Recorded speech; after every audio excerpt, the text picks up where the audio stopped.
পৃথিবী না জানুক আমি তো জানি আমি কি পাপ করেছি হায়। আমার পাপের করলে বিচার, বাঁচার আমার নাই উপায়। দয়াময় প্রভু মাফ করো আমায়, মাফ করো আমায়। পড়া আমিন। So the first step is tawbah. যদি আপনি দিনের পথে ফিরে আসতে চান, প্রথমেই রবের কাছে আপনার সারেন্ডার করতে হবে যে আল্লাহ, I have committed a huge mistake in my life. আল্লাহ, আমি অনেক অন্যায় করেছি, but you are the most merciful, you are the most gracious, you are the most kindful Lord in the world. আপনার মতো দয়াময় মায়াময় কেউ নাই, আল্লাহ আমাকে মাফ করে দাও। আল্লাহ তাআলা বলছেন, বান্দা তওবা যখন করবে, look at my face, আমার চেহারা দেখেন। বান্দার এই দুই চোখ দিয়ে পানি বেয়ে নাকের ডগায় আসার আগেই ইন্নাল্লাহা ইয়াগফিরুল যুনুবা জামিআ, আল্লাহ will forgive his every sins that he has committed in his past life. বান্দার তওবা করতে দেরি, আল্লাহ সঙ্গে সাথে তওবা কবুল করে নেয়। সুবহানাল্লাহ পড়বেন না আপনারা সবাই? আসুন আপনাদের তওবা কি একটু বুঝাই দেই। আমরা হলাম পশু না মানুষ? আপনার কথা আসতে বলছেন যে পশু না মানুষ? মানুষকে আরবিতে বলা হয় ইনসান। ইনসানের মূল অর্থ কি? ভুলে যাওয়া। নাসিয়ুম থেকে আসছে এটা। মানুষকে আল্লাহ তাআলা সৃষ্টি করেছেন এদিকে। আমি একটা কথা যদি হাদিসের বাহিরে বলি, কোরআনের বাহিরে বলি, আপনি দাঁড়াতে কাউন্টার দেন, কোনো সমস্যা নাই। বাট আমি যদি প্রত্যেকটা কথা রেফারেন্স ভিত্তিক বলি, আপনাকে শেষ পর্যন্ত বসে শুনতে হবে, আপনি বাধ্য আজকে, ঠিক কিনা বলো? মানুষকে আল্লাহ দুটি বিষয় দিয়েছে, এক হচ্ছে আবেগ আর এক হচ্ছে বিবেক। আবার বলছি, এক হচ্ছে আবেগ আর এক হচ্ছে বিবেককে আমরা বলি আকল। মানুষ যখন আকল দিয়ে কাজ করে, বিবেক দিয়ে কাজ করে, তখন মানুষ ভালো কাজ করে। মানুষের মাঝে যেমন রয়েছে আকল বা বিবেক, ঠিক তেমনি ভাবেই রয়েছে নফস কিংবা শয়তানের কুমন্ত্রণা। মানুষ যখন বিবেক দিয়ে ভালো কাজ করে, তখন তার বিবেকটা কাজ করে। বাট মানুষ যখন শয়তানের কুমন্ত্রণায় পড়ে খারাপ কাজ করে, অন্যায় কাজ করে, তখন শয়তান তার সামনে গুনাহের কাজটাকে সুশোভিত করে উপস্থাপন করে। ফলে গুনাহগার বান্দা গুনাহ করতে করতে করতে, জেনা করতে করতে করতে, সুদ খেতে খেতে খেতে, ঘুষ খেতে খেতে খেতে তার গুনাহটা এতটা সহজ হয়ে যায় যে একটা পর্যায়ে গিয়ে সুদ যে গুনাহ, এটার গুনাহ মনে হয় না। আমার কথা বুঝলে বলেন ঠিক আছে কিনা বলেন? তখন এই যে আমাদের একটা হার্ট আছে না, হৃদয়, একটা গুনাহ করবেন একটা কালো দাগ পড়ে। আমার কথা কি বোঝা যায় না? আচ্ছা, আমি এখন একটা মিথ্যা কথা বললাম, আমার হৃদয়টা দাগ পড়ে গেল, স্পট, ব্ল্যাক স্পট। আমি রাতের বেলা সুদ খেলাম, আবার দাগ পড়লাম। দিনের বেলা জিনা করলাম, আবার দাগ পড়লো। দুপুরবেলা আবার পর্নোগ্রাফি দেখলাম, আবার দাগ পড়লো। যতবার গুনাহ করবেন এই বুকে আপনার দাগ পড়ে, ব্ল্যাক স্পট। একটা পর্যায়ে গিয়ে বান্দার পুরো হৃদয়টা কলুষিত হয়ে যায়, আর গুনাহ করতে করতে করতে এমন একটা অবস্থায় যায়, গাঞ্জাখোর, গাঞ্জাকে যখন নেশাগ্রস্ত হয়ে যায়, ওর গাঞ্জা ছাড়া কিছু ভালো লাগে না। অতএব গুনাহগার বান্দা নেশাগ্রস্ত হয়ে যায়, ও গুনাহ করতে করতে এমন অভ্যাস হয়ে যায়, দেখবেন সুদ না খেলে ওর ব্যবসায় বরকতি নাকি আসে না। ইভেন অনেক যুবক পর্নোগ্রাফি দেখতে দেখতে দেখতে এতটা আসক্ত হয়ে যায় যে পর্নোগ্রাফি না দিয়ে তার ঘুমই আর আসে না। যুবক ভাইরা, ঠিক কিনা বলো? অতএব এটার থেকে বাঁচতে হলে প্রথম স্টেপটাই হচ্ছে তওবা, রবের কাছে অনুতপ্ত হওয়া। এবার আসুন, যারা আমরা তওবা করতে চাই, আমরা কি তওবা করতে চাই না? সাউন্ড কমে, আরে এগুলো কিছু না ভাই, আমার দিকে তাকান। তওবা করতে আমরা চাই কি চাই না? আমাদের জীবনে সবার গুনাহ আছে না নাই? এমন কিছু হাদিস বলবো আজকে আপনাদের সামনে, আপনাদের গুনাহগুলো করার জন্য যে একটা অস্থিরতা, কষ্ট লাগে, মুরব্বীরা কষ্ট পায় যে আল্লাহ এত গুনাহ করে তুমি কি মাফ করবা আমাকে? যুবক ভাবে, আল্লাহ এত গুনাহ করলাম এই অল্প বয়সে, আমার ক্ষমা কি হবে আল্লাহ? হাদিসগুলো শোনেন।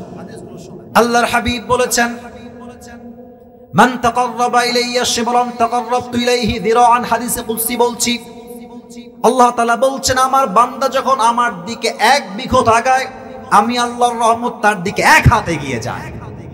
ওমান তাকাররাবা ইলাইয়া শিবরান তাকাররাবতু ইলাইহি যিরাআন, আমার বান্দা যখন আমার দিকে এক হাত পরিমাণ আগায়, আমি আল্লাহর রহমত তার দিকে 2 হাত পরিমাণ এগিয়ে যায়। ওয়া ইযা আকবালা ইলাইয়া ইয়ামশি আকবালতু ইলাইহি আহওয়াল, আমার বান্দা যখন আমার দিকে হেঁটে হেঁটে হেঁটে হেঁটে আসে, আমি আল্লাহর রহমত তার দিকে দৌড়ে দৌড়ে ছুটে যায়। সুবহানাল্লাহ, ফিলটা পাইলাম না। সুবহানাল্লাহ, জোরে পড়ান না সুবহানাল্লাহ। আপনি হাঁটবেন, আল্লাহ দৌড়াবে। আপনি 1 কদম দিবেন, আল্লাহ আপনার দিকে 2 কদম দিবে। আর একটা হাদিস শোনাই। আচ্ছা, পাবনায় কোন জেলখানা আছে? পাবনাতে? আচ্ছা, পাবনা। আচ্ছা, আপনারা সবাই গাজীপুরে একটা জেলখানা আছে, নাম শুনছেন আপনারা সবাই? কাশিমপুর কারাগার, বাংলাদেশের সবচেয়ে বড় জেলখানা ওইটা। আচ্ছা দেখেন, আমি আসিফ আজকে পাবনাতে, জাস্ট এক্সাম্পল দিচ্ছি, একটা মোবাইল চুরি করলাম, আল্লাহ আমাকে মাফ করুক, এক্সাম্পল দিচ্ছি বোঝাবার সাথে হাদিসটা। আমি কালকে গেলাম পাবনার জেলে।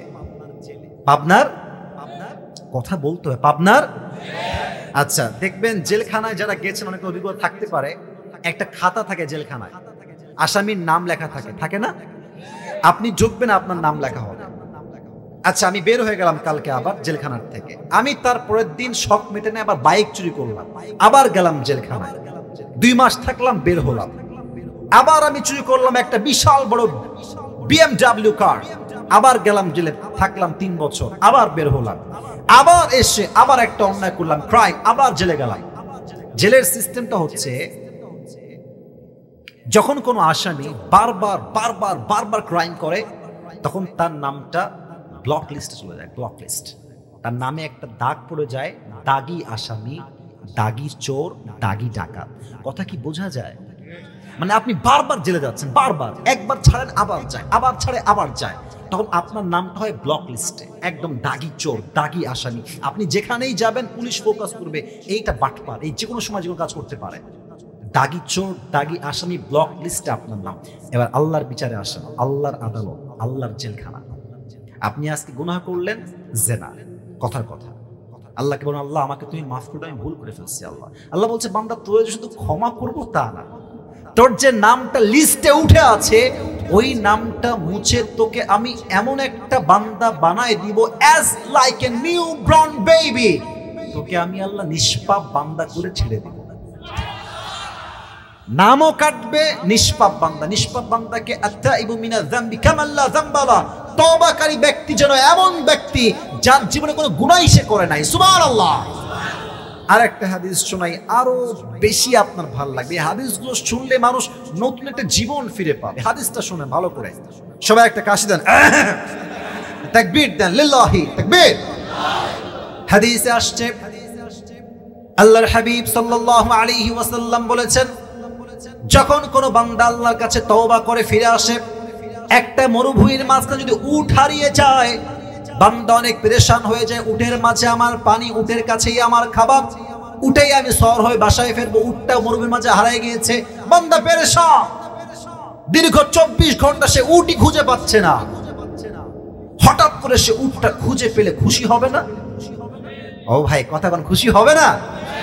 আল্লাহ বলছে, ওই উট হারায় যাওয়া বান্দা উট পেলে যত খুশি হয়, আমার গুনাহগার বান্দা তওবা করে আমার কাছে ফিরে আসলে আমি তার চাইতে 1000 গুণ বেশি খুশি হয়ে যায়। সুবহানাল্লাহ।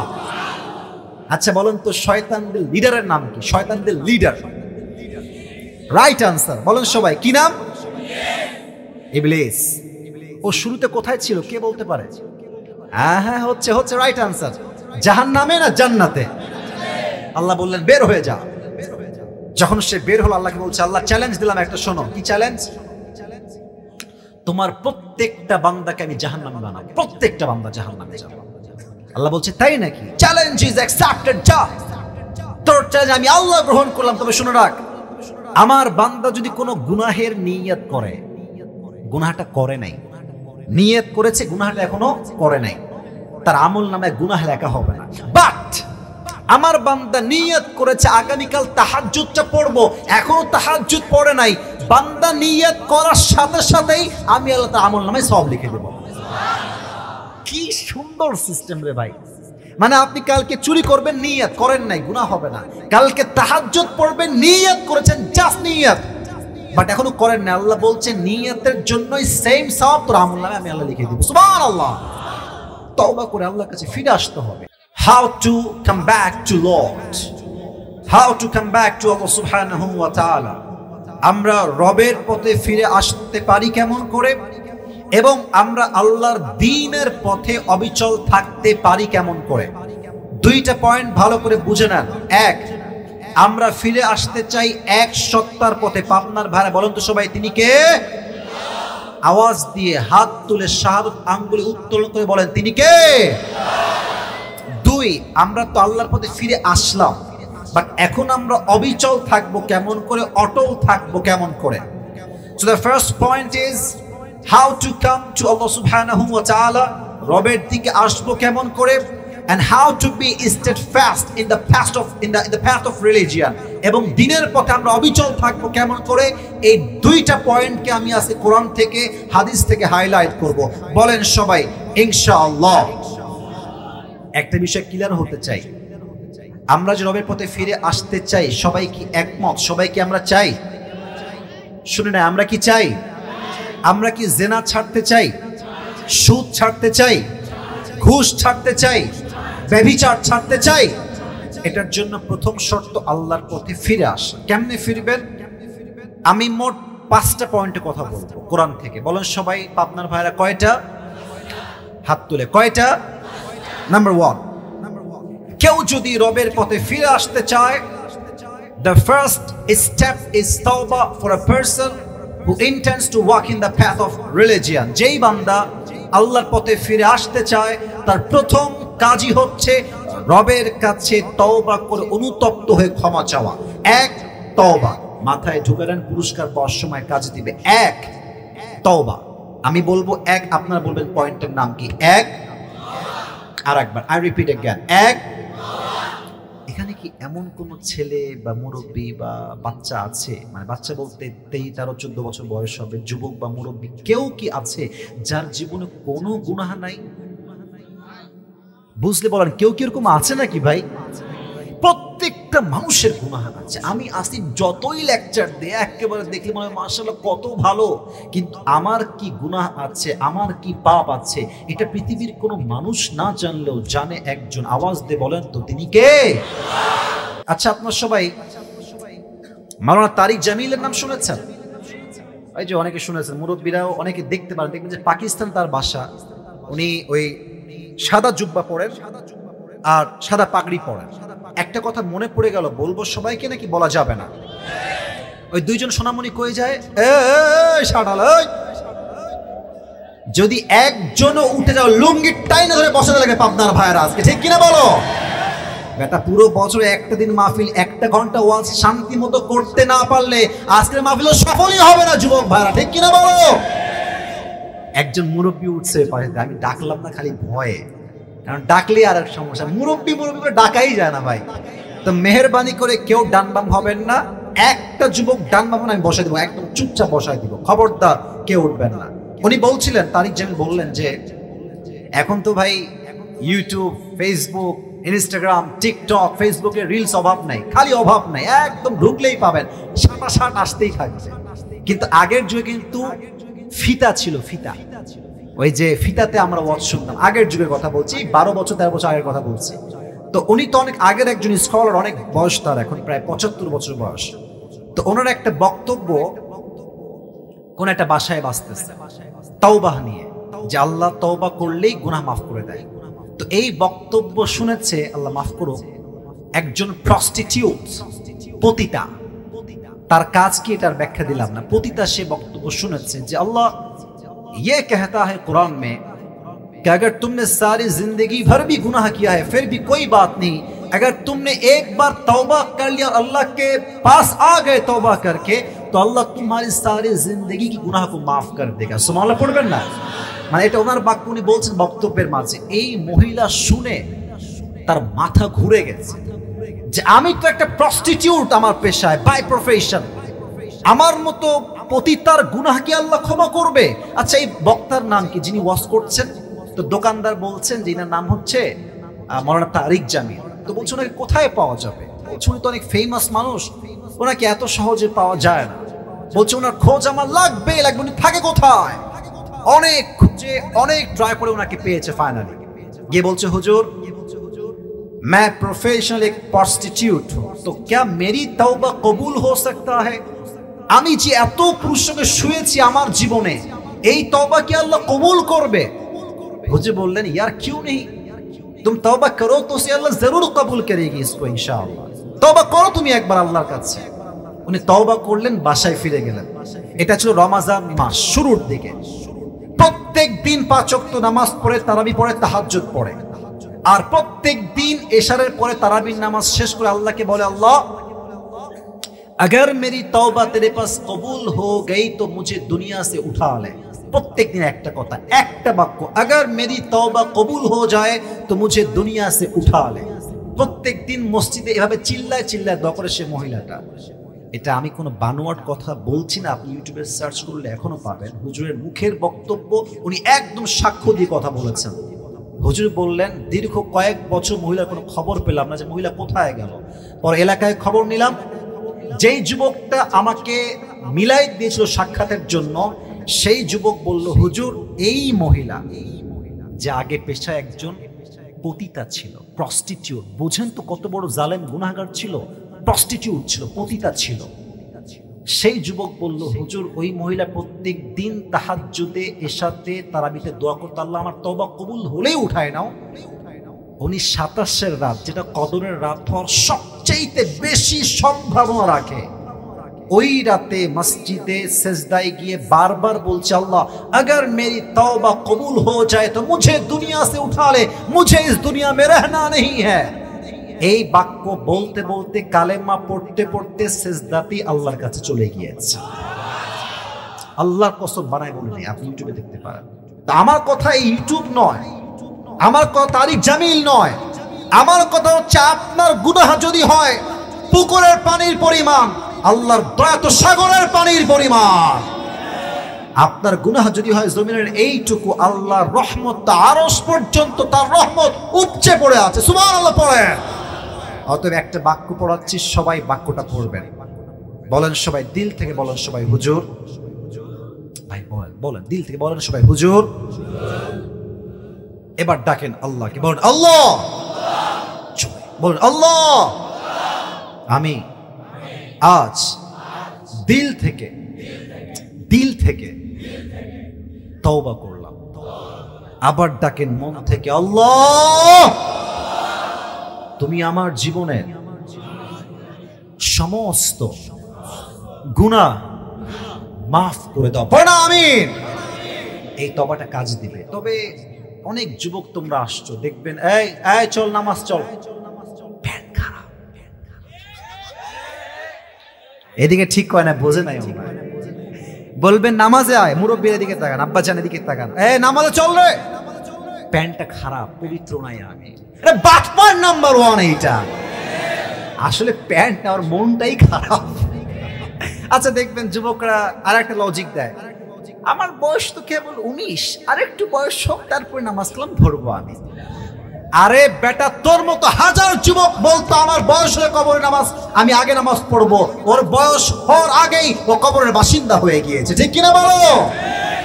ছোট্ট একটা কথা মনে পড়ে গেল, যদি বলার অনুমতি দেন বলবো, বলার ভাইবটা পাইনি, বলবো। এক সাপে ব্যাঙে ছিল খুব বন্ধু, গলায় গলায় পিড়ে বন্ধুত্ব আর কি। তো একদিন ওই ব্যাঙ বলছে সাপ, বন্ধু মাশাআল্লাহ তোমার যে গায়ের চেহারা রঙ, ওয়াও অনেক সুন্দর লাগে তোমাকে দেখতে, আর তুমি যখন এমনি ফেনা তুলো একদম ফস করে, জাস্ট ওয়াও, তোমার যে চেহারা just looking like a wow, just wow wow, অনেক সুন্দর তুমি দেখতে। সাপকে বলছে ব্যাঙ, এটা আপনাকে হাসির খোরাক দিচ্ছি না, বোঝাবার স্বার্থে বলছি। তো সাপ বলছে আলহামদুলিল্লাহ, আল্লাহ আমাকে সুন্দর বানাইছে, আমি খুব খুশি। তো ব্যাঙ বলছে মাঝখান দিয়ে, বন্ধু তবে একটা সমস্যা আছে, তুমি যদি মাইন্ড না করো আমি বলবো। সাপ বলছে বলো বন্ধু কি সমস্যা?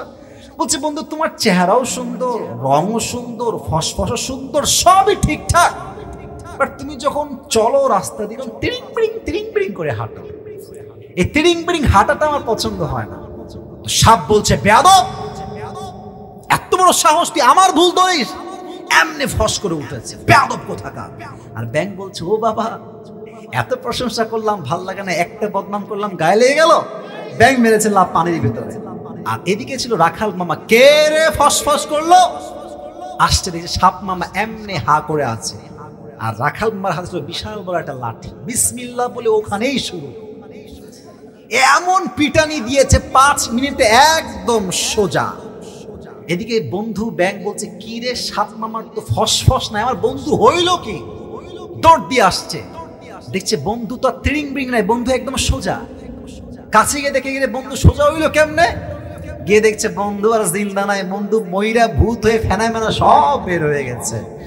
এবার ব্যাঙ বলছে, সাপ বন্ধু, সোজা তো আপনি হইলেন, তবে ফেনা বের হওয়ার আগে আর সোজা হইতে পারলেন না, ফেনা বের হয়ে সোজা হইলেন। তো যুবক, তুমি বলছো আমি আর একটু বয়স হলে ভালো হব। ভালো তোমার কপালে লেখাই থাকে, তোমাকে যুবক বয়সেই ভালো হতে হবে, ঠিক কিনা বলো? যখন যৌবনের পাওয়ার থাকবে না, দায়ী হয়ে যাবে, পাকা পাকা বডিতে শক্তি নাই, তখন বলবা হজ করে আমি পবিত্র হয়ে যাব। এই বাটপারির সুযোগ আল্লাহর কাছে 2 পয়সা পাওয়া যাবে না, ঠিক কিনা? অতএব তওবা করতে হলে এটাই পারফেক্ট বয়স। 1 তওবা, 2 হচ্ছে যে আল্লাহর পথে ফিরে আসতে চায় তার লাগবে আত্মার পরিশুদ্ধি। একটা প্রশ্ন করছি, উত্তর দেন। একজন ব্যক্তি যিনি কোনো নবী নন, তবে তার কথা, তার নসিহত, তার উপদেশ আল্লাহর এত পছন্দ হয়েছে যে তারই নামে একটা সূরা আল্লাহ কোরআনে নাজিল করেছে। সুবহানাল্লাহ পড়বেন না? বলেন তো সেই ব্যক্তির নাম কি? লোকমান। এই পেছন থেকে বলেছে মনে হয়। আমরা আবার জিজ্ঞেস করছি, ব্যক্তিটার নাম কি? লোকমান হাকিম। একবার তার মালিকের কাছে একজন যুবক এসে বলছে, লোকমান হাকিমের মালিক, আপনার যে গোলাম বা দাস আছে এটা কোনো সাধারণ দাস নয়। তার মেধা, তার প্রজ্ঞা, তার কথা, তার উইজডম এত অসাধারণ। সে যখন কোথাও রাখাল চড়া, গরু চড়াতে যায়, ছাগল চড়াতে যায়, মানুষ তার বক্তব্য শোনার জন্য চতুর্পাশ থেকে ভেড়ার মতো পাল ধরে জমা হয়ে যায়। সুবহানাল্লাহ পড়েন সবাই। বলছে, আরে কি কয় রে, মাথাটা ঠিক আছে তোমার? আমার গোলাম এইটা, ওর কোনো জ্ঞান নাই, ও তো মূর্খ ছেলে। বলছে, আপনি চেক করবেন তো জ্ঞান কত বেশি আছে। ডাকেন ওকে। ডেকেছে। বলছে, লোকমান এদিকে আসো। কাম হিয়ার, ইযহাব ওয়াযবাহ শাতান ওয়াখরিজ মিনহা আতয়াবা মুযগাতাইন। লোকমান, যাও একটা ছাগল জবাই করো। কি জবাই করো আপনার ভাঙড়ের ভাইরা? বামে কোনো সাউন্ড নেই, বলেন সবাই, কি জবাই করো? ছাগল জবাই করে ছাগলের সবচেয়ে পবিত্র অংশ কেটে নিয়ে আসো। লোকমান গিয়েছে, ছাগল জবাই। এটা কিন্তু মজার জন্য বলছি না, মেসেজ আছে শেষের দিকে গিয়ে। সে ছাগল জবাই করে একটা কলিজার টুকরা নিয়ে আসছে, কলিজার টুকরা। বলছে, এই নেন ছাগলের সবচেয়ে পবিত্র অংশ। বলছে, ঠিক আছে, গ্রেট, এক্সেলেন্ট, অ্যাপ্রিসিয়েটেড, ঠিক আছে এই কথা। আবার যাও, ছাগল জবাই করো। ওয়াখরিজ মিনহা আখবাথা মুযগাতাইন, ছাগলের সবচেয়ে নিকৃষ্ট অঙ্গ কেটে নিয়ে আসবা। লোকমান আবার গিয়েছে, আবার ছাগল জবাই করেছে, ছাগলের সবচেয়ে অপবিত্র অংশ, আবার কলিজা কাটছে। তাহলে আগেও কলিজা, এবারও কলিজা, 2 বারই কি কাটছে বলেন তো আপনার ভাইরা? সবাই বলেন, কি কাটছে যুবক ভাইরা, মুরব্বীরা? লোকমান হাকিমের মালিক বলছে, লোকমান তোমার তো বুদ্ধি শুদ্ধি কিছুই না, তুমি তো মূর্খ, আসলেই মূর্খ। আগে বললাম পবিত্র অংশ, তাও আনলা কলিজা। এবার বললাম অপবিত্র অংশ, তাও আনলা কলিজা। কেমনে সম্ভব? একই অংশ পবিত্র, আবার একই অংশ অপবিত্র, কেমনে সম্ভব? লোকমান হাকিম বলছে, মালিক আমি কি মূর্খ না শিক্ষিত, that's a different matter, that's a different topic. আমি মূর্খ না শিক্ষিত ভিন্ন বিষয়। বাট বাস্তবতা হচ্ছে প্রত্যেকটা প্রাণীর দেহে একটা মাত্র অংশ আছে, এটা পবিত্র, পুরো দেহ পবিত্র। এটা ঠিকঠাক, পুরো দেহটাই ঠিকঠাক, ঠিক কিনা বলেন? আলা ওয়াহিয়াল কলব, এটার নামই হচ্ছে আত্মা। আর এই আত্মার 3টা প্রকার আসছে হাদিসে। আমার সঙ্গে বলবেন সবাই, কয়টা? হয় নাই বলেন সবাই, কয়টা? আমি বলবো, আপনার আমার পরে বলবেন। 1 হচ্ছে সুস্থ, 1 হচ্ছে সাউন্ড এদিকে ভালো, ওদিকে ভালো পাচ্ছি না। 1 হচ্ছে, 2 হচ্ছে অসুস্থ, 2 হচ্ছে, 3 হচ্ছে মৃত। 3 হচ্ছে সুস্থ দিল কাদের? যাদের হৃদয়ে হিংসা নাই, বিদ্বেষ নাই, শিরিক নাই, বেদাত নাই, তারাই হচ্ছে সহিহ কলব বা সুস্থ হৃদয়। মান আতাল্লাহ বিকলবিন সালিম, সুস্থ আত্মা এদের। 2 হচ্ছে অসুস্থ। অসুস্থ বোঝার জন্য মুরব্বীরা আমার দিকে তাকান। মুরব্বীরা, আজকে তো 2024 সাল, তাই না? কত সাল? 2000। আচ্ছা ভাবেন তো যে আমরা এখন আছি আরো 100 বছর আগে, 1924 সাল। মুরব্বীরা বলেন তো আমার দিকে তাকায়, আগের যুগে কি ডাক্তার ছিল না ওঝা কবিরাজ ছিল? ডাক্তার ছিল না, এমবিবিএস ছিল না, মেডিকেল না, পাইনসা লাগে। তখন স্যার বুঝে ফেলতেন কোনো বিষহীন সাপ নয়, তাকে বিষাক্ত সাপের ছোবল দিয়েছে। ঠিক কিনা বলেন? বিষাক্ত সাপের ছোবল। তো উনি বলতেন ঠিক আছে, তোমাকে ট্রিটমেন্ট হবে, তুমি বসো। কি শিক্ষা পেলেন? যদি আপনাকে সাপে কামড় দেয়, তার বিষের প্রথম ক্ষতি কি হয়? জিহ্বার স্বাদ মরে যায়। লবণের স্বাদও বুঝে আসে না, ঝালের স্বাদও বুঝে আসে না, সবই লাগে পাইনসা। এখন মূল কথা হচ্ছে, মানুষের জীবনে সবচাইতে বড় বিষাক্ত সাপের নাম হচ্ছে শয়তান, আর তার বিষ হচ্ছে ওয়াসওয়াসা। মানুষ যখন শয়তানের ওয়াসওয়াসায় পড়ে নষ্টামি করে, গুনাহ করে, তখন তার হৃদয়টা অসুস্থ হয়ে যায়। ফলে বোরকা পড়তেও ভাল লাগে, রাস্তাঘাটে প্রেম করতেও ভাল লাগে। তখন দেখবেন মসজিদের সভাপতি হইতেও ভাল লাগে, সুদের ব্যবসা করতেও ভাল লাগে। তখন দেখবেন মায়েরা হিজাবও পরে, নেকাবও পরে, জিকিরও করে, আবার রাতের বেলা স্টার জলসা হিন্দি সিরিয়াল দেখতেও তাদের ভাল লাগে। ঠিক কিনা বলো? তখন কোনটা ভালো কোনটা খারাপ সে আর পার্থক্য খুঁজে পায় না। ফি কুলুবিহিম মারাদ ফাযাদাহুমুল্লাহু মারাদা। এদের আত্মা অসুস্থ, এরা ভালো কাজ খারাপ কাজ কোনো ফারাক খুঁজে পায় না। ঠিক কিনা বলো? 3 হচ্ছে মৃত, যাদের হৃদয়টা মরে গেছে। এরা কারা? আল্লাহ বলছেন, সাদা শার্টওয়ালা ভাই একজনকে দেখতে পাচ্ছি। ভাইজান আপ কাহা যা রহে হ্যাঁ ইয়ার? বসে পড়েন, যাবেন না। ডায়াবেটিসের রোগী 1-2 থাকতে পারেন, ওয়াশরুমে এক নম্বরে যাবেন, সমস্যা নাই। আচ্ছা 12:30 পর্যন্ত সময় দেওয়া যাবে না ইনশাআল্লাহ? পরিবেশ যেমন ছিল পরিবেশ তেমনই আছে, এটাই প্রমাণ। পাবনার যুবকরা, মুরব্বীরা সব ভদ্র ঘরের সন্তান। ঠিক কিনা বলেন? শেষ ভালো যার, সব ভালো তার, শেষটা ভালো চাই। শোনেন, এদিকে তাকান। আল্লাহ বলছে যাদের আত্মা মরে গেছে এরা হচ্ছে কুকুরের চাইতে খারাপ। নাউজুবিল্লাহ পড়বেন না আপনারা? আমি যখন পড়লাম যে উলাইকা কাল আনআম বাল হুম আদাল, কুকুরের চাইতে নিকৃষ্ট মানুষ। আচ্ছা বলো তো আপনার ভাইয়েরা, পৃথিবীতে সৃষ্টির সেরা জীব কারা? স্টেজে কত সাউন্ড আমার, আপনারা বলেন সৃষ্টির সেরা জীব কারা? আমরাই তো সেরা। আল্লাহ আমাদেরকে বলছেন আয় হায় কুত্তার চাইতে খারাপ। আমি না, আল্লাহ বলছেন। আমি ব্যাখ্যা বুঝলাম যে ব্যাখ্যাটা কি হবে। সেই দিন গাড়িতে করে প্রোগ্রাম থেকে ব্যাক করছিলাম, সাইদি সাহেবের একটা ওয়াজ আমার সামনে আসলো। উনি বললেন যে মানুষ কুত্তার চাইতে খারাপ কেন বেশি। ব্যাখ্যা তাফসীর শোনান। এখন বাজে রাত 12:15। 1টার সময় বা 12:30 সময় যখন মাহফিলে ব্যাক করবেন, রাস্তা ফাঁকা থাকলে আপনার ভাই কিছু কুত্তা থাকে না রাস্তায়? কথা কয় না, থাকে না রাস্তায় রে ভাই।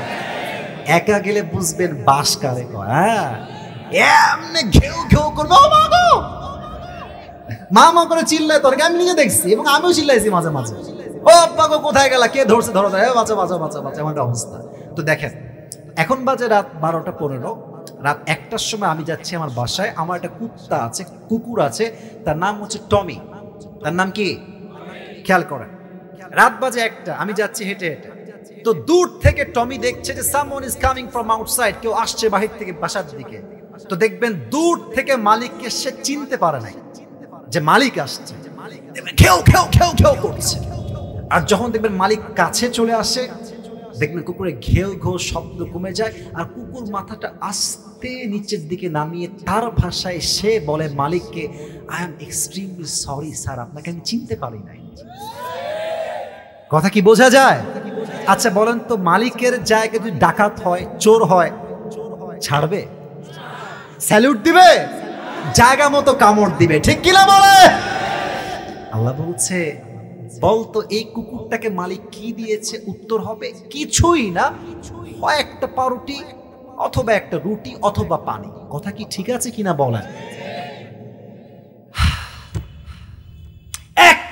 রুটি সামান্য, একটা সামান্য পাউরুটি, পানি, এই ছোট্ট একটা খাবার পেয়ে কুকুর তার মালিককে চিনতে ভুল করে নাই। আর মানুষ, আল্লাহ কত কি দিয়েছেন মানুষকে, নাক দিয়েছে, কান দিয়েছে, চোখ দিয়েছে, ঠোঁট দিয়েছে, দেহ দিয়েছে, জীবন দিয়েছে, সম্পদ দিয়েছে, মাল দিয়েছে, বউ দিয়েছে, বাচ্চা দিয়েছে, সন্তান দিয়েছে, বাড়ি দিয়েছে, গাড়ি দিয়েছে, সম্মান সব দিয়েছে।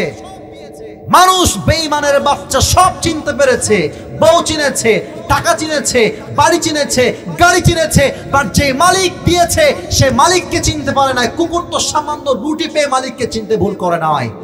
আর মানুষ এত কিছু পেয়েও মালিককে চিনল না, এই মানুষটা নিকৃষ্ট হলো, কুকুরের সাথে খারাপ হয়ে গেল, কুকুরের সাথে খারাপ হয়ে গেছে আল্লাহকে না চেনার জন্য। অতএব যে আল্লাহকে চিনতে চায় তার আত্মার পরিশুদ্ধি লাগবে আগে। আত্মায় কোনো হিংসা, বিদ্বেষ, শিরিক, বেদাত কোনো কিছুর ঠাঁই হবে না। রাজি আছেন তো ইনশাআল্লাহ? 3 নাম্বার, যদি আপনি দিনের পথে অবিচল থাকতে চান তাহলে আপনাকে নামাজ ঠিক মতো পড়তে হবে। এখানে অনেক যুবক আসছো, এশার নামাজটাও পড়ে নাই, বাসায় গিয়ে যে ঘুমাবে, রাগ করবেন না, ফজরটাও এরা পড়বে না। পড়বে কেমনে? রাত 3টা পর্যন্ত চ্যাটিং করেই তো কুল পায় না গার্লফ্রেন্ডের সাথে। তুমি যেই গার্লফ্রেন্ডের রাত যাচ্ছ যুবক ভাইরা, এই গার্লফ্রেন্ড তোমার জাহান্নামের আগুনের কারণ হবে, ঠিক কিনা বলো? বলেন তো সবাই। আপনাদের উত্তরবঙ্গে একটা বক্তা আসেন, তার নাম হচ্ছে বজলুর রশিদ হুজুর, নাম শুনেছেন? আপনারা তো চেনেন মনে হয়, অবশ্যই মুরব্বী, দেখবেন দাড়িগুলো লাল লাল। উনি একটা কথা বলছিলেন সেই দিন, এই যে এখন তো আমরা স্বাধীন ভাই, আগে দেখেছি সুদখোর, ঘুষখোর, টাটকা বাটপার মাহফিলের সভাপতি হয়ে বসে আছে ডান দিকে, আজকে আলেম বসে আছে। টাইম হ্যাজ চেঞ্জড, সময় পরিবর্তন হয়েছে। উনি বলছেন যে আমি একদিন ওয়াজ করছিলাম, পাবনা না টাঙ্গাইল বাইরিকে কোথাও, নাম উনি বলছেন, ভয়, ওই সময়ের কথা তো আর কি। তো ওয়াজের মাঝখানেই আমরা তো দেখেছি নেতার চামচা যেই পরিমাণ থাকে, খালি পেপসি খাওয়ার জন্য, সিঙ্গারা খাওয়ার জন্য নেতার চরিত্র ফুলের মতো পবিত্র, নামাজ পড়ে না এক ওয়াক্ত, আছে না নাই বলেন না পাবনার ভাইরা? তো হুজুর বক্তব্য দিচ্ছেন, রাত প্রায় 12টা বেজে পার, লোকেরা এই যেমন সুন্দর করে বসে আছেন তারাও বসে আছে। হঠাৎ দেখছে মাঝখান থেকে স্লোগান, নেতা সাহেবের আগমন, শুভেচ্ছার স্বাগত। হুজুর বলে, কে আইছে রে এটা? নেতা সাহেব আসছে। তো এসে বলছে, মাইক আমাকে এখন দিতে হবে, মাইক আমি কথা বলবো এখন, এই মুহূর্তে আমার মিটিং আছে, জরুরি যেতে হবে আমাকে। তো মাইকটা নিয়ে কোনো সালাম কালাম কিছু নাই, নামাজ নামাজ নামাজ, খালি নামাজ, আগেও নামাজ, মাঝেও নামাজ, শেষেও নামাজ। হুজুর টাকায় বলছে, ইয়ার ইয়ে তো আবি কবি জান্নাত সে ভাগ কে দুনিয়া মে আই হে ইয়ার। এত ভালো নেতা দুনিয়াতে বেঁচে আছে, ওয়াও মাশাআল্লাহ। তো নেতার কিছু চামচা পাবনার ভাইরা থাকে না, কথা বল, থাকে না? তো নেতা সাহেব বক্তব্য দিয়ে এদিকে গাড়ি, তো গাড়ির দিকে নেমে গেছে। আর হুজুর চালাক আছে, হুজুর ওর একটা চামচা আছে, ওর কর্মী ধরছে, এদিকে বলছে, কি হয়েছে হুজুর বলেন? তো বলছে, তোর কান এদিকে দে, কান দিয়েছে। বলছে যে কি বলবেন? বলছে, আচ্ছা তোর নেতা তো এত নামাজ কয়, এ তো অনেক নামাজি রে। বলছে, হুজুর আমি কিন্তু ভাষাটা একটু অন্যদিক যাবে, রাগ করবেন না। হুজুর বলছে, ওই চামচা হুজুরের কানে কানে বলেছে যে হুজুর রাগ করবেন না, এর সঙ্গে 5 দিন একসঙ্গে আছি, এই শালা এক তো নামাজও পড়ে। তার মানে কিছু নেতা আছে আমাদের সমাজে আল্লাহর জন্য নয়, ভোট পাওয়ার জন্য নামাজকে ব্যবসা হিসেবে ইউজ করে। ওই নামাজ দিনের পথে আসলে হবে না, নামাজ হতে হবে ফসল্লি লিরাব্বিক, নামাজ হতে হবে এক সত্তার সন্তুষ্টির জন্য। আওয়াজ দিয়ে বলেন, সেই সত্তাকে। ইসলামের দ্বিতীয় খলিফা ওমর ফারুক রাদিয়াল্লাহু তাআলা আনহু, এখন যে হাদিসগুলো আপনার কলিজা আঘাত করবে, হাদিসের অর্থটা, ওমর ফারুকের কাছে একজন যুবক, তার নাম হচ্ছে আবু লুলু আল মাজুসি, এসে বলছে, ওমর আমার একটা অভিযোগ আছে, আমার যে মালিক আছে সে প্রত্যেক দিন আমার কাছে 6 দিরহাম চার্জ করে। আপনার ভাইয়েরা কয় দিরহাম চার্জ করে? তো আপনি একটু কথাবার্তা বলে দিরহামটা কমায় দেন, আমি এত দিরহাম দিতে পারবো না, আমি খুব গরিব ঘরের ছেলে। ওমর ফারুক বলছে, এই যুবক তোমার ব্যবসার সোর্স কি? তুমি কি জব করো? তোমার চাকরি কি? তোমার ব্যবসা কি? ওই যুবক ডাক দিয়ে বলছে, ওমর আমি প্রত্যেক দিন ব্যবসার জন্য ছুরি বাড়াই, বিশাল লম্বা লম্বা খঞ্জর, চাকু, ডানেও চাকু বামেও চাকু, মাকবাদাতু ফি ওয়াসাতি, হ্যান্ডেল হচ্ছে মাঝখানে। বলছে, wow you are the biggest business magnate in Medina, তুমি তো অনেক ধনী মানুষ ভাই, you should be charged at least 10 dirham, তোমার 6 দিরহাম নয় 10 দিরহাম চার্জ হওয়ার কথা।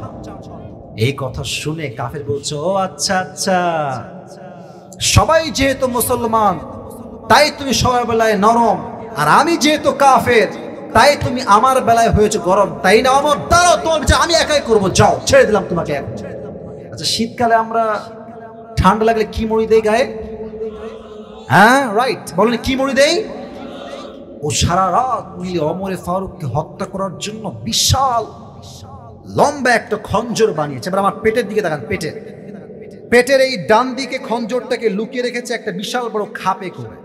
আর চাদরটা কেমনে বুঝাই টিস্যু নিচ্ছি, এই ভাগ ডান এই ভাগ বাম, চাদর দুই দিকে ঝুলিয়েছে। আর চাদরটা ঝুলানোর পরে নিচের এই ভাগ দিয়েছে এই বরাবর। আচ্ছা দেখাচ্ছি, মেয়েরা নেকাব পড়ে, নেকাব দেখবেন নেকাবটা কেমনে পড়ে, এই যে এইভাবে একদম ঘোমটাটা এই পর্যন্ত থাকে, আর উপর থেকে নিয়ে এই ভুরু পর্যন্ত থাকে। তো সে পুরো চাদর দিয়ে মুখ একদম ঢেকে ফেলেছে। যখন ফজরের আজান হয়েছে, মুনাফিকের রূপে ছদ্মবেশে নামাজ পড়তে আসছে ওমরে ফারুকের পেছনে অ্যাজ এ মুসল্লি, নরমাল মুসল্লি। ওমরে ফারুক এসে বলছে, সফু সুফু ফাকুম, কাতার সোজা করো, কাঁধে কাঁধ মিলিয়ে দাঁড়াও, আল্লাহু আকবার। নামাজ দাঁড়িয়েছে। আমার পেট যদিও দেখা যাচ্ছে না আমি জানি, আমি জাস্ট আরেকটু উপরে হাত বাঁধলাম। এইভাবে নবীজির সাহাবী ওমর ফারুক হাত বেঁধেছে নামাজের মাঝে। পেছনে আছে আবু লুলু আল মাজুসি ছদ্মবেশে মুনাফিকের রূপে। আমার এই দুই হাত দেখবেন, চেহারা দেখবেন, তাহলে আপনি হাদিসের মর্মার্থ বুঝবেন না, হয়তো শব্দ বুঝতে পারেন। প্রথমে নামাজে দাঁড়িয়ে উনি সানা পড়েছেন, সূরা ফাতিহা পড়েছেন, কিরাত পড়েছেন। Look at my two hands, এই যে দুই হাত দেখেন, পেট দেখেন, পেট। আল্লাহু আকবার দিয়ে রুকুতে গিয়েছেন। যখনই তিনি রুকুতে গেছেন, পেছন থেকে আবু লুলু আল মাজুসি চাদরটাকে এমনে ধরে উড়িয়ে দিয়েছে। আর এটাও চাকু, এটাও চাকু, এটা হচ্ছে চাকু ধরার হ্যান্ডেল, এইটা ধরে লুক অ্যাট মাই বেলি সাইড, আমার পেটের দিকে দেখেন, এই এখান থেকে ধরেছে চাকুটা, ধরে এখান থেকে নিয়ে এই পর্যন্ত একবার, এখান থেকে আবার এই পর্যন্ত, আবার 3 টাইমস again and again এমন ভাবে আঘাত করেছে। ওমর ফারুকের পেট দুই ভাগ হয়ে কেটে গিয়ে নাড়ি ভুড়ি সব বাহিরে বের হয়ে গেছে। নাড়িগুলো সব বাহিরে বের হচ্ছে, ভুড়ি সব বাহিরে বের হয়ে গেছে। ওমর ফারুক নামাজের মাঝেই চিৎকার দিয়ে বলছে, কতালানি আল কালব, আমাকে একটা কুকুর হত্যা করেছে, আমাকে বাঁচাও। অজ্ঞান হয়ে পড়ে গেছে। আর সাহাবায়ে কেরাম পেছন থেকে ওকে ধরবে কেমনে, ও যাচ্ছে আর আঘাত করছে, যাচ্ছে আর আঘাত করছে, যাকেই পায় তাকেই ছুরি মারছে। হাদিসে আসছে ওর ছুরির আঘাতে নামাজরত অবস্থায় 7 জন সাহাবী স্পট ডেথ, জায়গায় শেষ, ওখানেই মারা গেছে। এবার ওমর ফারুককে সাহাবায়ে কেরাম উঠিয়েছে, কিন্তু ওমর ফারুকের মুখে আর কোনো কথা নাই, চোখ বন্ধ, he is totally and completely senseless, কোনো জ্ঞান নাই তার ভেতরে।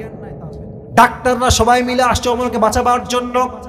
দুই হাত এমনে দিয়ে হালকা করে ওমরের পিঠটা এমনে তুলেছে, ঠোঁট দুইটা হালকা ফাঁক করে পানি দিয়েছে মুখের ভিতরে। পেট এমন ভাবে কেটে গেছে, পানি গলা দিয়ে নেমে, বুক দিয়ে নেমে, পুরো পেট কেটে পানিগুলো গল গল করে বাহিরে বের হয়ে গেছে, পানি থাকছে না। ডাক্তাররা বলছে দুধ নিয়ে আসো, দুধ দিলে দুধ থাকবে, দুধ গাল খাবার সহজে বের হবে না, দুধ নিয়ে আসো। দুধ নিয়ে আসছে, দুধ দিয়েছে, গলা দিয়ে নেমে, বুক দিয়ে নেমে, পুরো দুই পেট কেটে সব দুধগুলো বাহিরে বের হয়ে গেছে।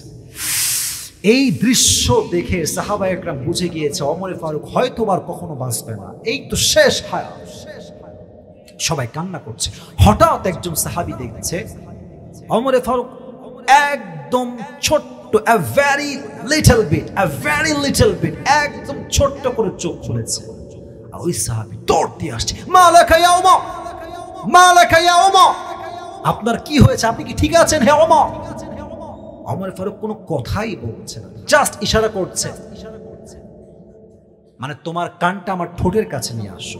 দৌড় দিয়ে কানটা নিয়ে আসছে, ভাবছে হয়তো রাজ্যের কথা বলবে, ছেলের কথা বলবে, মায়ের কথা বলবে, বইয়ের কথা বলবে, সম্পদের কথা বলবে। No, definitely wrong idea. উনি প্রথম কথা তার কানে বললেন, এই সাহাবী, আসল্লান নাস, আসল্লান নাস, আমি ওমর যেই নামাজের ইমাম ছিলাম, আমার অজ্ঞান হওয়ার পরে সাহাবায়ে কেরামরা সেই ফজরের নামাজটা কি জামাতের সঙ্গে পড়েছে কিনা সেই খবরটা আমাকে আগে দান করো। সুবহানাল্লাহ পড়বেন না? Could you imagine the situation? যে কি অবস্থা তার পেটের, নাড়ি ভুড়ি বের হয়ে গেছে, পেট কেটে গেছে, দুধ যায় না, পানি যায় না, সব বের হয়ে যায়, সব ভুলেছে, নামাজ ভুলে না। কোন সাহাবী যার জন্য দুনিয়াতে আল্লাহ জান্নাতের টিকিটকে কনফার্ম করে দিয়েছে? সুবহানাল্লাহ পড়বেন না আপনারা? সেই সাহাবী জান্নাতের টিকিট পেয়েও নামাজকে ভুলে না। আর আজকে আসরের আজান হয় মসজিদে, আর যুবকরা রাস্তার মোড়ে দাঁড়িয়ে দাঁড়িয়ে নির্লজ্জের মতো পাবজি এবং ফ্রি ফায়ার খেলে বেড়ায়। আজান হয় মসজিদে, রাগ করবেন না, বাস্তব কথা বলছি। আজান হয় মসজিদে, চায়ের দোকানে নির্লজ্জ লোক আছে, আজান হচ্ছে মসজিদে, নামাজ হচ্ছে মসজিদে, ফুল ভলিউমে চায়ের দোকানে হিন্দি গান তারা বাজিয়ে বেড়ায়। মুসলমানদের দিনের পথে আসবে তারা কেমন করে, অবিচল থাকবে কেমন করে? আজহারি নানা ছিলেন, তার নাম হচ্ছে গোলাম সারওয়ার সাইদি হুজুর। অনেক যুবক তোমরা নাম শুনেছ, মারা গেছেন উনি। একটা কথা বারবার বলতেন, ঠিক হলে ঠিক বলবেন না, চুপ থাকবেন, বসে থাকবেন। উনি বলতেন বারবার, নামাজ নাই চার, ঈমান নাই তার। নামাজ নাই চার, মুসলিম হিসেবে পরিচয় দেওয়ার কোন অধিকার তার নাই। যুবক ভাইরা ঠিক কিনা বলো? নামাজ হচ্ছে দিনের পথে অবিচল থাকার সবচেয়ে বড় একটা মাধ্যম। আজ থেকে 5 ওয়াক্ত নামাজ ঠিকঠাক পড়বেন তো ইনশাআল্লাহ? ভাই জোরে বলতে হবে, যেন শেষে পাওয়ার যে ঠিক আছে এটা প্রমাণ হবে। বলেন সবাই ইনশাআল্লাহ। আমার সময় শেষ আমি জানি, আর 2টা পয়েন্ট একদম ছোট্ট করে বলছি। যে দিনের পথে অবিচল থাকতে চায় তাকে দোয়া শিখাই দিচ্ছি। সবাই একটা কাশি দেন, দোয়াটা আমার সাথে পড়বেন, একদম সহজ। পড়েন, ইয়া জোরে, ইয়া মুকাল্লিবাল কুলুব। একটু মুখস্থ করেন যতটুকু পারা যায়। মুকাল্লিবাল কুলুব সাব্বিত কলবি আলা দীনিক। আবার আমি পড়ছি, আপনার পড়বেন, আমি বলছি, ইয়া মুকাল্লিবাল কুলুব সাব্বিত কলবি আলা দীনিক। হে অন্তরের পরিবর্তনকারী মালিক, তিনি কে? আল্লাহ। তুমি আমার অন্তরকে দিনের পথে অবিচল রাখো। সকলেই পড়েন আমিন। 5 নাম্বার, দিনের পথে যে অবিচল থাকতে চায়, সবর ছাড়া তার জীবনে আর কোনো গতি নাই। দিনের পথে চলতে গেলে বাধা আসবে। তুমি দাড়ি রাখবা, তোমার নিজের বউ বলবে, কি গো তুমি কি বুড়া হয়ে যাবে নাকি অল্প বয়সে?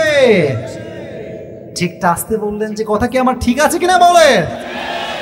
আপনি বলবেন যে আমি বুড়ো হলে তো সমস্যা, আমার সংসার করবি না।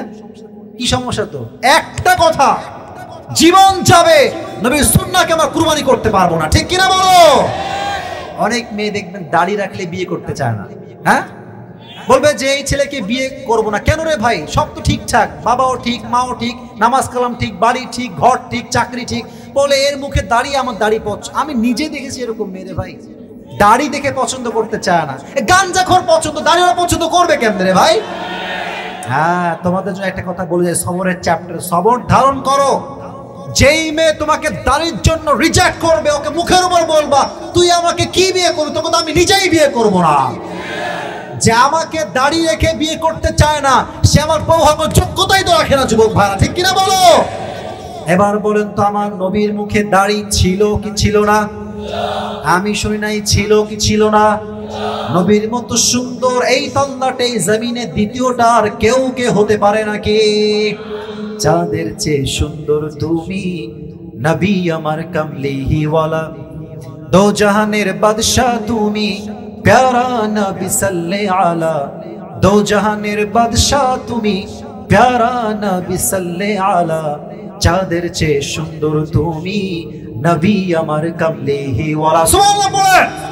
অতএব শেষ কথা এইটা, আল্লাহর দ্বীনের পথে আমি অবিচল থাকবো, দ্বীন আমি কায়েম করে ছাড়বো। প্রয়োজনে জীবন দিব, জিহাদ দিব, রক্ত দিব, শহীদ হব, তবু আল্লাহর দ্বীনকে আমি ত্যাগ করতে প্রস্তুত নই। ঠিক কিনা বলো আপনার ভাইরা? আল্লাহ সবাইকে দ্বীনের পথে অবিচল থাকার তৌফিক দান করো। সকলেই পড়া আমিন। যা দাঁড়িয়ে আছে তারা বসে পড়া। আপনারা বসে, এবার বসে পড়া। এই তো এক কথা শুনবেন, আমার বিশ্বাস আপনাদেরও বসে পড়তে হবে ভাইরা। একটু আমি জানি এত আমার কথা রাখবেন ইনশাআল্লাহ, কারণ পাবনার মানুষ কথা শোনে আল্লাহর দ্বীনের জন্য, আল্লাহর সন্তুষ্টির জন্য, ঠিক কিনা বলেন? আমি যেন কালকে গিয়ে বলতে পারি যে পাবনায় মাহফিল করে আসলাম, পাবনার মানুষরা আসলেই কোরআনের জন্য নিবেদিত প্রাণ হয়ে কাজ করে, ঠিক কিনা বলো? একটা যুবক উঠবেন না ভাই, কোনো কাজ থাকলে বলতে পারেন। কোনো কাজ আছে মাহফিলের? আচ্ছা আমি বলি প্রশ্ন, আমি বলি কালেকশনের বিষয়ে একটা বিষয় জানতে হবে। কালেকশন যেটা রুমাল, এটা কিন্তু আমারও দায়িত্ব না, বাট আমি দিয়েছি কেন? কারণ পাবনার মানুষ আমাকে ভালোবাসে, আমি তাদেরকে ভালোবাসি।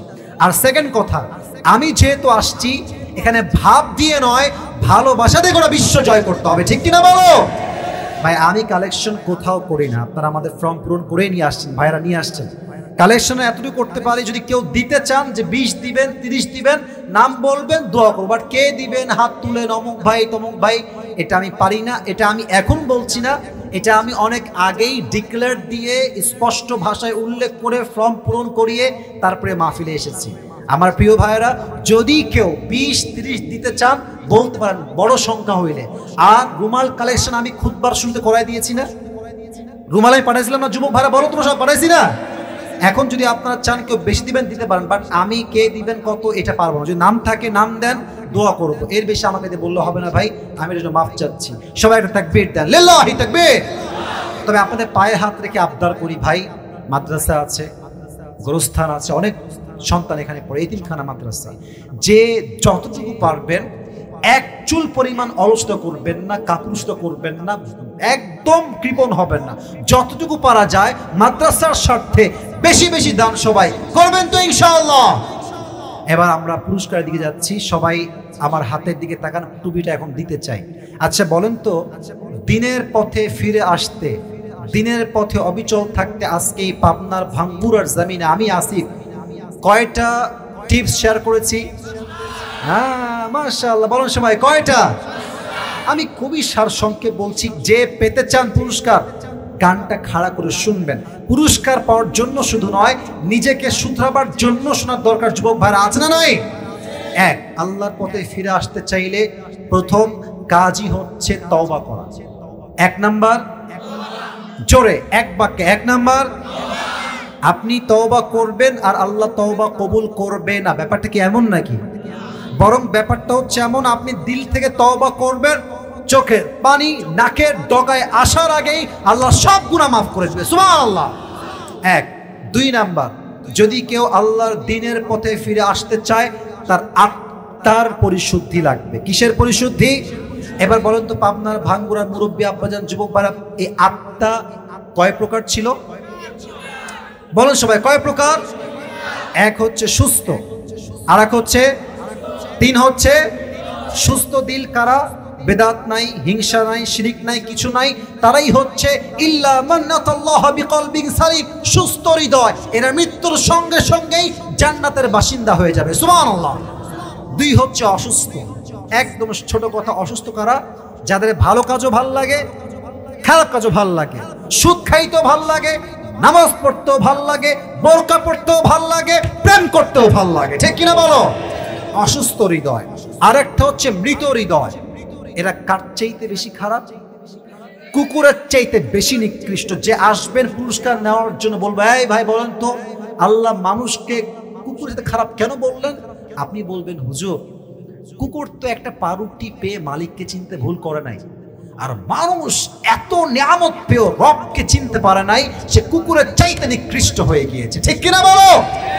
2 নাম্বার, আত্মার পরিশুদ্ধি লাগবে। 3, যে দ্বীনের পথে অবিচল থাকতে চায়, এই 3 নাম্বার থেকে শুরু।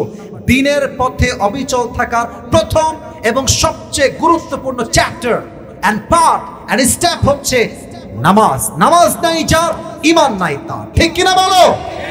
আচ্ছা বলেন, ওমর ফারুক তার জীবনের শেষ মুহূর্তে বলেছেন যে, ভাই আমার বউকে তোমরা দেখে রেখো, ইয়েস নাকি নো? তোমরা আমার রাজ্যের সম্পদ দেখে রেখো, ইয়েস নাকি নো? তোমরা আমার সন্তান দেখে রাখো, ইয়েস নাকি নো? তোমরা আমার সমস্ত বাড়ি ঘর সব পাহারা দিও, ইয়েস নাকি নো? শেষ কথা, আসল্লান নাস, আমি অমর শেষ হয়ে যাচ্ছি, নাড়ি ভুড়ি সব বের হয়ে গেছে আমার, আমি জানি আমি বাঁচবো না, বাট আমার শেষ খবর একটাই দরকার, আমার অজ্ঞান হওয়ার পরে আমার যে নামাজ ইমামই ছিলাম ওই নামাজটা জামাতের সঙ্গে আদায় হয়েছে কিনা। সুবহানাল্লাহ। 3 হচ্ছে নামাজ। তো নামাজটা কি মানুষের জন্য পড়বেন, ভোট পাওয়ার জন্য পড়বেন, সুনাম পাওয়ার জন্য পড়বেন? পড়বেন 1 সপ্তাহের জন্য। তিনি কে? একটা দোয়া একটু মুখস্থ করেন যদি পারেন, নূরুন আলা নূর, না পারলেও সমস্যা নাই। ইয়া ইয়া মুকাল্লিবাল কুলুব, মুরব্বিরাও পড়ছেন, খুব ভালো লাগলো। আবার পড়েন, ইয়া মুকাল্লিবাল কুলুব সাব্বিত কলবি আলা দীনিক। এর অর্থ হচ্ছে আল্লাহ তুমি তো অন্তরে পরিবর্তনকারীর মালিক, সব মালিক তো তুমি নিজেই। তুমি আমার এই হৃদয়টাকে তোমার দ্বীনের পথে অবিচল অটল কায়েম করে দাও। পড়না আমিন। 4 নম্বর দোয়াটা পাঠ করবেন। 5 খুবই সহজ। দ্বীনের পথে আসলে বাধা আসবে, জঙ্গির ট্যাগ আসবে, মৌলবাদীর ট্যাগ আসবে, হুজুরের ট্যাগ আসবে, বিভিন্নভাবে আপনাকে হেনস্থার শিকার হতে হবে। ইভেন দ্বীনের পথে এসে দাড়ি রাখার জন্য অনেক মেয়ে আপনাকে বিয়েতে রিজেক্টও করতে পারে, বাট আপনার কথা হবে একটা, সবরের সঙ্গে আমি দ্বীনের উপর অবিচল থাকবো, অটল থাকবো, কায়েম থাকবো, কবরে যাওয়া পর্যন্ত দ্বীনের পথ থেকে আমাকে কেউ চুল পরিমাণ সরাইতে পারবে না। ঠিক কিনা বলে? এই 5টা পয়েন্ট কে বলতে পারবে? দাঁড়ায় যান। পেছনে আছে নাকি? আচ্ছা, পেছনে তো সবাই কমিটির, আপনারা কেন বলবেন? এদিকে সুযোগ দেন, কমিটির ভাইরা কেন বলবেন? 1 2 3। আচ্ছা তুমি আসো, আপনারাও বসেন। যদি সে না পারে আপনাদের সুযোগ দেওয়া হবে। তুমি পারবা তো ইনশাল্লাহ ভাই? হ্যাঁ, দৌড় দিয়ে আসো, দৌড় দিয়ে আসো। এটা মারহাবা বলবে না আপনার বাইরে? কি ব্যাপার, মারহাবা বলেন। আমি নিয়ম বলে দিচ্ছি, ওকে আমি প্রশ্ন করব, যদি সে, এদিকে তাকান, যদি সে 3 বার উপরে উঠে আসো, একদম উপরে উঠে আসো, যদি সে 3 বার আটকে যায় তাকে আমরা বলে দিব সহযোগিতা করব। আর যদি সে 3 বারেও না পারে, এদিকে বা এদিকে কাউকে সুযোগ দেওয়া হবে। 1 নাম্বার নিয়ম। 2 নাম্বার নিয়ম, যখনই সে কোনো জবাব দিয়ে ফেলবে, পাবনার মান সম্মান রক্ষার্থের জন্য হলেও সবাই একটা জোরে সরে বলবেন ওকে উৎসাহিত করতে, মারহাবা। জোরে সরে বলেন সবাই, মারহাবা। আপনারা মারহাবা বললে কি হবে, ও এত মোটিভেট হবে যে প্রত্যেকটা উত্তর কাট টু কাট দিতে পারে। এবং আপনাদের মারহাবার সাউন্ড হবে এত বেশি, প্রত্যেক জেলার মানুষ ভাবতে বাধ্য হয় যে পাবনার সন্তানরা কাপুরুষের সন্তান নয়, সব বীর পুরুষের সন্তানগুলো আমার সামনে বসেছিল। আল্লাহ সেই তৌফিক দান করুন। সকলেই পড়ছি আমিন। আসো, তুমি কোথায় আছো? এই মাইকটা নাও, এই যে এই পাশে যাও, এই পাশে যাও। এই যে এখানে মাইক আছে, এটা কি অন আছে? এটা অন করে দেন। এই তো অন আছে। কই তুমি কোথায়? ওখানেই থাকো, ওখানেই থাকো, সমস্যা নেই। সালাম দাও সবাইকে। আসসালামু আলাইকুম ওয়া রাহমাতুল্লাহি ওয়া বারাকাতুহু। ওয়ালাইকুম আসসালাম। তোমার সালাম উত্তর আসতে, তোমার সালাম আসতে হয়েছে, এনাদের উত্তর আসতে, জোরে সালাম দাও। আসসালামু আলাইকুম ওয়া রাহমাতুল্লাহি ওয়া বারাকাতুহু। ওয়ালাইকুম আসসালাম ওয়া রাহমাতুল্লাহি ওয়া বারাকাতুহু। তোমার নাম কি বাবু? আমার নাম মোহাম্মদ মাহফুজুর রহমান। মাহফুজুর রহমান, আল্লাহ কবুল করুক। পড়া আমিন। বলো তো আজকে আলোচনার মূল বিষয়বস্তু কি ছিল? মূল বিষয়বস্তু ছিল আল্লাহর দিকে ফিরে আসা এবং কিভাবে এতে সঠিকভাবে থাকা যায়। মারহাবা বলবেন না আপনারা? মাস্টার 2 পয়েন্টে কথা বলেছে। এক হচ্ছে how to come back to your lord, number 2 হচ্ছে how to be steadfast on the path of religion. আল্লাহর পথে ফিরবো কেমনে আর অবিচল থাকবো কেমনে, ও দুটোই বলেছে। মারহাবা বলবেন না সবাই? বলো তো প্রথম স্টেপ, প্রথম ধাপের নাম কি? তওবা। বলেন সবাই মারহাবা। আচ্ছা, তওবা করার পরে বান্দার জন্য আল্লাহ কি রেখেছেন? জান্নাত। জান্নাত এবং ক্ষমা। মারহাবা বলেন সবাই। আচ্ছা, 2 নাম্বার কি ছিল? আত্মার আত্মশুদ্ধি। আরো জোরে। কোনো ভয় নাই কিন্তু তোমার, ঠিক আছে? তুমি বলো যে আত্মা কয় প্রকার? 3 প্রকার। এক, অসুস্থ, মৃত। সুস্থ দিল কারা? যাদের হৃদয়ে কোনো কলুষ নাই, হিংসা নাই, বিদ্বেষ নাই, এদের অন্তরটা হচ্ছে শুদ্ধ, সুস্থ। ব্যাখ্যা যে বুঝবে সেই আসলে শ্রোতা। কারণ এখানে ওয়াজ তো শুনেছে অনেকে, বুঝেছে কয়জন আর মাথায় রেখেছে কয়জন? ঠিক আছে কিনা বলেন আমার যুবক ভাইয়েরা? আচ্ছা, অসুস্থ দিল কারা? তাদের কোয়ালিটি কি? যাদের দুইটা করতেই ভালো লাগে, গোনা করতেও ভালো লাগে, ভালো কাজ করতেও ভালো লাগে। অসুস্থ, ভালোটাও ভালো লাগে, খারাপটাও ভালো লাগে, নামাজও ভালো লাগে, সুদ খাইতেও ভালো লাগে। এটা হচ্ছে অসুস্থ হৃদয়। আমরা এই রোগে অনেকে সামিল আছি, ঠিক আছে কি না বলে? এখানে ওয়াজ শুনেছে অনেকে, দেখবেন কালকে চায়ের দোকানে বদনাম কারে হয়। এটা কোনো ওয়াজ হলো? এটা কোনো বক্তা হলো? ওকে আপনি নিয়ে আসো, জায়গায় পেশাব করে দেবে এখানে বসে বসে। ভাই, দূর থেকে মন্তব্য করা অনেক সহজ, বাট মাইক সামনে নিয়ে হাজার শ্রোতাকে নিয়ে কথা বলা, that's really a big challenge যুবক ভাইরা, ঠিক কিনা বলো? অসুস্থ হৃদয়। 3 নাম্বার কি? 3 নাম্বার ছিল নামাজ। না, 3 নাম্বার হচ্ছে অন্তরের প্রকার বেজায় পারবে মৃত। মৃত। মারহাবা বলেন। মৃতদের ব্যাপারে আল্লাহ কি বলেছেন? যে এরা এরা কুকুরের থেকেও নিকৃষ্ট। মারহাবা বলে। ওই কথার উপরে মারহাবা না, ও যে পেরেছে তাই মারহাবা বলেন। মারহাবা। আচ্ছা, আমরা পৃথিবীর শ্রেষ্ঠ জীব কারা বলো তো তুমি? মানুষ। মারহাবা বলেন। তো এই মানুষ তো আশরাফুল মাখলুকাত, আল্লাহ এদেরকে নিকৃষ্ট কেন বললেন? কুকুর চেয়ে খারাপ কেন বললেন? কুকুরকে যদি কেউ কিছু দেয় তবে সে তার পিছে পিছে ঘোরে, হ্যাঁ। কিন্তু আল্লাহ তাআলা এত নিয়ামত দেওয়ার পরেও আমরা অনেক বান্দা আছি আল্লাহ তাআলা শুকরিয়া আদায় করি না। এটা কিন্তু বোঝা টাফ ছিল। মানে কুকুরকে দিলেন পাউরুটি, আপনাকে বলে না আপনি কুকুরকে পাউরুটি দিবেন, পুকুরে লাফ মারবেন। আমার কথা বোঝেন? এদিকে তাকান। কুকুরকে পাউরুটি দিবেন, পুকুরে লাফ মারবেন। কুকুর সাঁতার না জানলেও আপনাকে বাচ্চা বাচ্চা সে পুকুরে নির্দ্বিধায় লাফ দিয়ে দিবেন। কৃতজ্ঞ সে। বান্দা আল্লাহকে চিনতে পারে নাই, তাই কুকুরের চাইতে বান্দা খারাপ হয়ে গিয়েছে, ঠিক কিনা বলেন? আচ্ছা, তুমি বলো এবার 4 নাম্বারটা কি ছিল? সরি, 3 নাম্বারটা কি ছিল? নামাজ। মারহাবা বলেন। ওমর ফারুকের জীবনের শেষ কথা কি ছিল? যে আমি যে ফজরের নামাজরত অবস্থায় আহত হই, এই নামাজটা সম্পূর্ণরূপে হয়েছিল কিনা? কোন ওয়াক্তে নামাজ না বললা? বলো বলো। ফজর। মারহাবা বলেন। টুপিটা লস রে। আল্লাহু আকবার। এই টুপিটা মাশাআল্লাহ, আল্লাহ কবুল করুন, পড়া আমিন। 4 নাম্বার দোয়াটা পারবা? বলো তো দেখি। আপনারাও যদি পড়েন ভালো। হ্যাঁ, এই তো বাঘের বাচ্চা এইটা, ঠিক কিনা বলো? পড়ো তুমি, আমিও পড়ছি, সমস্যা নাই। ইয়া মুকাল্লিবাল কুলুব ইয়া মুকাল্লিবাল কুলুব সাব্বিত কলবি সাব্বিত কলবি আলা দীনিক। আলা দীনিক। মারহাবা বলবেন না রে ভাই? এটা হচ্ছে নূরুন আলা নূর। ও এটাও পারছে, বলেন সবাই মারহাবা। 5 নাম্বারটা সবর। আরে তুমি পেরেই গেছো, তাও একটু যদি বাঁধানো যায় একটু জিজ্ঞেস করি। আচ্ছা, মনে করো আমার দাঁড়িয়ে আছে, একটা মেয়ে আমাকে বলো তোমাকে বিয়ে করবো না, আমি কি করবো? আমি রিজেক্ট। রিজেক্ট মানে কি? তুই আমাকে কি বিয়ে করবে? তো আমি নিজেই বিয়ে করবো না, ঠিক আছে কিনা বলো? মানে আমার দাড়ি রেখে পছন্দ হলে কাম অন, আসো। আর যদি না হয় গো ব্যাক, ফিরে যাও। তোমাকে আর পাত্তা দেওয়ার টাইমই তো আমার কাছে নাই, ঠিক আছে কিনা? অতএব দিনের পথে থাকলে ধৈর্যের পরিচয় দেওয়ার দরকার। পাবনার ভাঙ্গুরার ভাইয়ের আছে না নাই? আল্লাহ কবুল করুন, পড়া আমিন। আসো তুমি, আসো আসো তুমি, এটা ইউ ডিজার্ভ দিস ক্যাপ, মাশাআল্লাহ। তুমি এটা সত্যি যোগ্য, প্রাপ্য, মাশাআল্লাহ। আসো, একটু মাথাটা নিচু করে দিবা, তাহলে পড়াতে হবে।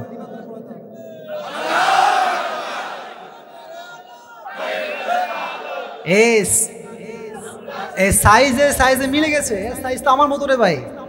আল্লাহ কবুল করে না আমি, মানে আল্লাহ ওই বান্দাকেই তুলেছে যার মানে টুপিটা পারফেক্টলি হবে। তো আল্লাহ মাহফুজুর রহমানকে ইসলামের খাদেম হিসেবে, দায়ী হিসেবে কবুল এবং মঞ্জুর করে নিক। সকলেই মন খুলে পড়ছি আমিন। এবং এই প্রোগ্রামকে বাস্তবায়ন করবার জন্য যে কলিজার টুকরা যুবক ভাইয়েরা, মুরব্বীরা, কমিটিরা, ছাত্ররা দিন রাত পরিশ্রম করেছে, সকলের পরিশ্রমকে আল্লাহ সোনামণি বসো, ওখানেই বসো। আল্লাহ সকলের কষ্টকে জান্নাতুল ফেরদাউসে যাওয়ার ওয়াসিলা হিসেবে কবুল করুন, আমিন। আপনারা বসে পড়লে দোয়াটা করব, বসে পড়া আদবের জন্য, আদবের জন্য আমি বলি, আদবের জন্য, আদবের জন্য। মোবাইল ফোনটা অন করবেন। আর হ্যাঁ, দোয়ার সময় কেউ যদি উঠে যায়, ওই লুঙ্গি এমন টান দিবেন যে খুলে না যায়, হালকা টান দিয়ে বসায় দিবেন। রাজি আছেন তো ইনশাআল্লাহ? আর প্রশ্ন যে দিয়েছো বাবু, সময় না, 1টা বেজে গেছে, লোক বিরক্ত হবে। আচ্ছা আচ্ছা আচ্ছা আচ্ছা আচ্ছা, ঠিক আছে, ওকে। আচ্ছা আচ্ছা, একটা কথা জিজ্ঞেস করি, আগে পারমিশন নেই। এই ক্যামেরা অফ করো না রে বাবুরা, থামো। আচ্ছা গজল বলবো, বাপ থাম রে বাপ, আমি কথা বলছি। কিছু প্রশ্ন আসছিল, প্রশ্নগুলো কোন দিক গেল? আপনারা যদি পারমিশন দেন তাহলে প্রশ্ন পড়বো, না হয় প্রশ্ন পড়বো না। আপনাদের কথা কি? আমি কি প্রশ্ন পড়বো নাকি পড়বো না? আপনার যদি কেউ উঠে যান তাহলে কি হবে? যে উঠে যাবে তাকে আপনারাই বসাই দিবেন, ঠিক কিনা বলেন? সবাই একটা তাকবীর দেন, লিল্লাহি তাকবীর। আমি উল্টাপাল্টা প্রশ্ন হলে কিন্তু উত্তর দিব না, তাও পড়ছি, এখনো পড়ি না ভালো করে। আসসালামু আলাইকুম ওয়া রাহমাতুল্লাহ। ওয়ালাইকুম আসসালাম। নাম লিখেছে। আমার বন্ধু আমার কাছে একটা প্রশ্ন করছিল। প্রশ্নটি হলো, সে একজন মেয়েকে কবুল বলে ফেলেছিল। তাকে ওই মেয়ে প্রস্তাব দিয়েছিল যে আমি তোমাকে বিবাহ করতে চাই। ছেলেটি ও মেয়েটি দুজনে পরিকল্পিতভাবে কবুল বলে ফেলে, কিন্তু এখন ছেলেটির বিবাহ কি হবে, আর হলেও কিভাবে গ্রহণ করবে? ও মহা পাটপার রে দেখছি রে। মানে প্রস্তাব দিল আর কবুল আর বিয়ে হয়ে গেল। এ তো মানে এমন হলো যে আকাশ সাক্ষী জমিন সাক্ষী আমি তোমাকে বিয়ে করলাম যা। এখন মেয়েও বলছে আকাশ সাক্ষী জমিন সাক্ষী তোমাকে আমি বিয়ে করলাম যা। কয়দিন পরে বলছে তোর সঙ্গে আমার ব্রেকআপ।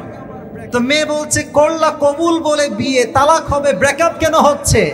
আকাশ তুমি কোথায় গেলে, জমিন তুমি কোথায়, গাছ তুমি কোথায়? আকাশও আসে না, গাছও আর আসে না, জমিন আর খুঁজে পাওয়া যায় না, ঠিক আছে কিনা? এই জমিন সাক্ষী আকাশ সাক্ষী একা একা বিয়ে করলে হবে না, বুঝতে হবে ইজাব কবুলের যে শর্তগুলো আছে অবশ্যই একজন সাক্ষীও থাকতে হবে রে ভাই। তুমি এর আমি বসে বসে বিয়ে করলে তো বিয়েটা হয়ে যায় না, সাক্ষীর দরকার যুবক ভাইরা, আছে না নাই? আর তোমরা যখন বিয়ে করবা এই সমস্ত ভিত্তিহীন বিয়ে করলে তোমার বিয়ের পর তুমি যা যা করবা প্রত্যেকটা অংশীদার হিসেবে শামিল হবে, ঠিক কিনা বলো? আর হ্যাঁ, তোমাদের পায়ে হাত নিয়ে একটা কথা বলি, দেখো চিৎকার করে লাভ নাই, একদম নর্মাল ভাষায় বলছি, বিয়েটা পরিবারের দোয়া নিয়ে করাটাই উত্তম। ঠিক না বললে ওয়াজ করা যায় না, বলেন? এই যে আমার আব্বাজানরা বসে আছে, তুমি বাপকে মাইনাস কেমনে করো? আর কোন মেয়ের জন্য মাইনাস করো? যেই মেয়েকে তুমি আজকে রাজরানী মনে করছো, কাল তো সে কাল নাগিনীও হইতে পারে, পাবনার ভাইরা। আর মনে রাখবা, মেয়েরা যেমন ভালো তেমন ডেঞ্জারাসও বটে। তোমাদের ভালোবাসা মানে আমি কথাগুলো বলছি, প্রশ্ন আসছে বিধায় নয়, দিনের পথের বাইরে কথাই বলতে না, বাট বলতে বাধ্য হচ্ছি। মেয়েরা সম্পর্ক করতেও পারে সহজে, ভুলতেও পারে খুব সহজে, কারণ এদের ভালোবাসার চাইতে আবেগটা কাজ করে বেশি। বাট ছেলেদের ভালোবাসা হচ্ছে সবচেয়ে অনেস্ট ভালোবাসা, একবার ভালোবাসলে সহজে ভুলতে পারে না। অতএব তুমি যেই মেয়ের পাল্লায় আবেগে পড়ে বিয়ে করবা, ছ্যাক খাবা, মেয়ে কিন্তু বিন্দাস খুশি থাকবে, তোমার জীবনটা জাহান্নাম করে ছেড়ে দিবে যুবক ভাই। সব মেয়েকে আমি এক পাল্লায় মাপছি না, আমার কথা হচ্ছে বিয়ের ক্ষেত্রে আবেগ বাদ দাও, পালিয়ে বিয়ে বাদ দাও, কোর্ট ম্যারেজ বাদ দাও, বাপ মাকে কনভিন্স করতে হবে, আব্বা তুই বিয়ে দিবা না কেন আমাকে, তুই বলো আমাকে কেন বিয়ে দিবা না। তোমাকে বাঘের মতো প্রতিবাদ করতে হবে, 14 গোষ্ঠী বিয়েতে রাজি হবেই হবে, ঠিক কিনা বলো? পরিবারের মতের বাইরে গিয়ে বিয়ে করলে কি হবে জানো? মেয়ের রূপ পরিবর্তন হইলেও সমস্যা, আর বিয়ের পর দেখবা বাসার ভাড়ার সমস্যা, থাকা খাওয়ার সমস্যা। বাপকে বলবো আব্বা আমি তো ফেসে গেছি, বিয়ে করে। আব্বা তুই মর যা, তুই তো বিয়ের সময় আমাকেই মাইনাস করেছিস, তোকে আমি কেন এখন পালতে যাবো যুবক ভাড়া, ঠিক আছে কিনা বলো? আব্বা আম্মার দোয়া নিবা, আব্বা আম্মার দোয়া আছে যেখানে বিবাহিত জীবনের সুখ আছে। অতএব এই যে মেসেঞ্জারে যান তুমি কবুল বলো, আমিও রাজি। তারপর দেখবেন যে মিট করতে গেছে এমনি একা একা, তুমি বলো কবুল, আমিও কবুল, হয়ে গেল না। প্রিয় ভাইয়েরা, সিস্টেম অনুযায়ী শরীয়তের যে বিধান আছে সে অনুযায়ী হালাল ভাবে সুন্নত অনুযায়ী আমরা বিয়ে করবো, রাজি আছেন তো ইনশাআল্লাহ? আর একটা প্রশ্ন আসছে, যদি পারমিশন দেন তবে পড়বো, নয় দোয়ার দিকে যাওয়া। প্যাকেটিং কি হয়েছে? সারা রাত হবে মানে? আপনারা কি থাকবেন কিনা নাকি থাকবেন না? আচ্ছা, আর একটা প্রশ্ন আসছে, আমি প্রশ্নটা ওভাবে পড়তে যাচ্ছি না, আমি জাস্ট এতটুকু বলছি। এক যুবক প্রশ্ন করেছে যে হুজুর মুরব্বী একজন, আচ্ছা আচ্ছা আচ্ছা যাক যাক যাক যাক চাচা ওখানে বসবেন, তাই উঠেছে চাচা, মাশাআল্লাহ, চাচাকে কবুল করবো না আমি। মানে আপনাদের সিন্নি রেডি হচ্ছে, আপনাদের ওই কোরমা পোলাও দিবে তো, ইটস গেটিং রেডি। তো ওই রেডি হওয়ার জন্য আমরা কথা বলছি। ওটা রেডি হয়ে গেলেই আমরা দোয়া করব। রাজি আছেন তো সবাই ইনশাআল্লাহ? এক যুবক বলেছে, হুজুর আমি ভালোবেসে ছাগা খেয়েছি, আমার করণীয় কি? এই কথাগুলো বললে কি আপনারা রাগটা করবেন নাকি মুরব্বী যুবক ভাইয়েরা? করণীয় কি? আবার তুমি গাঞ্জা খেয়ে দেখা হয়ে যাবে নাকি? বেটা একটা মেয়ে গেছে তো কি হয়েছে, হাজারটা মেলা তোমার জন্য প্রিপেয়ার করে দিবে যুবক ভাইয়েরা। যেইটা গেছে বাদ ওইটা, যে যাবে সে তোমার যোগ্যই না হওয়ার, আর যে থাকবে শেষ পর্যন্ত সেই তো আমার হওয়ার যোগ্যতা রাখে। আর মেয়েরা একটু পোল্টি মারে বেশি, এটা আমি জানি। হ্যাঁ, মেয়েদের কাছে ভাই কথা বললে তো রাগ করবেন, বলতে হবে আমাকে বাস্তব কথা। মেয়েদের কাছে অলওয়েজ সেকেন্ড একটা অপশন থাকে, তুমি বাদ দিবা ওই জায়গা, ওই বাদ দিবে তো ওই জায়গা।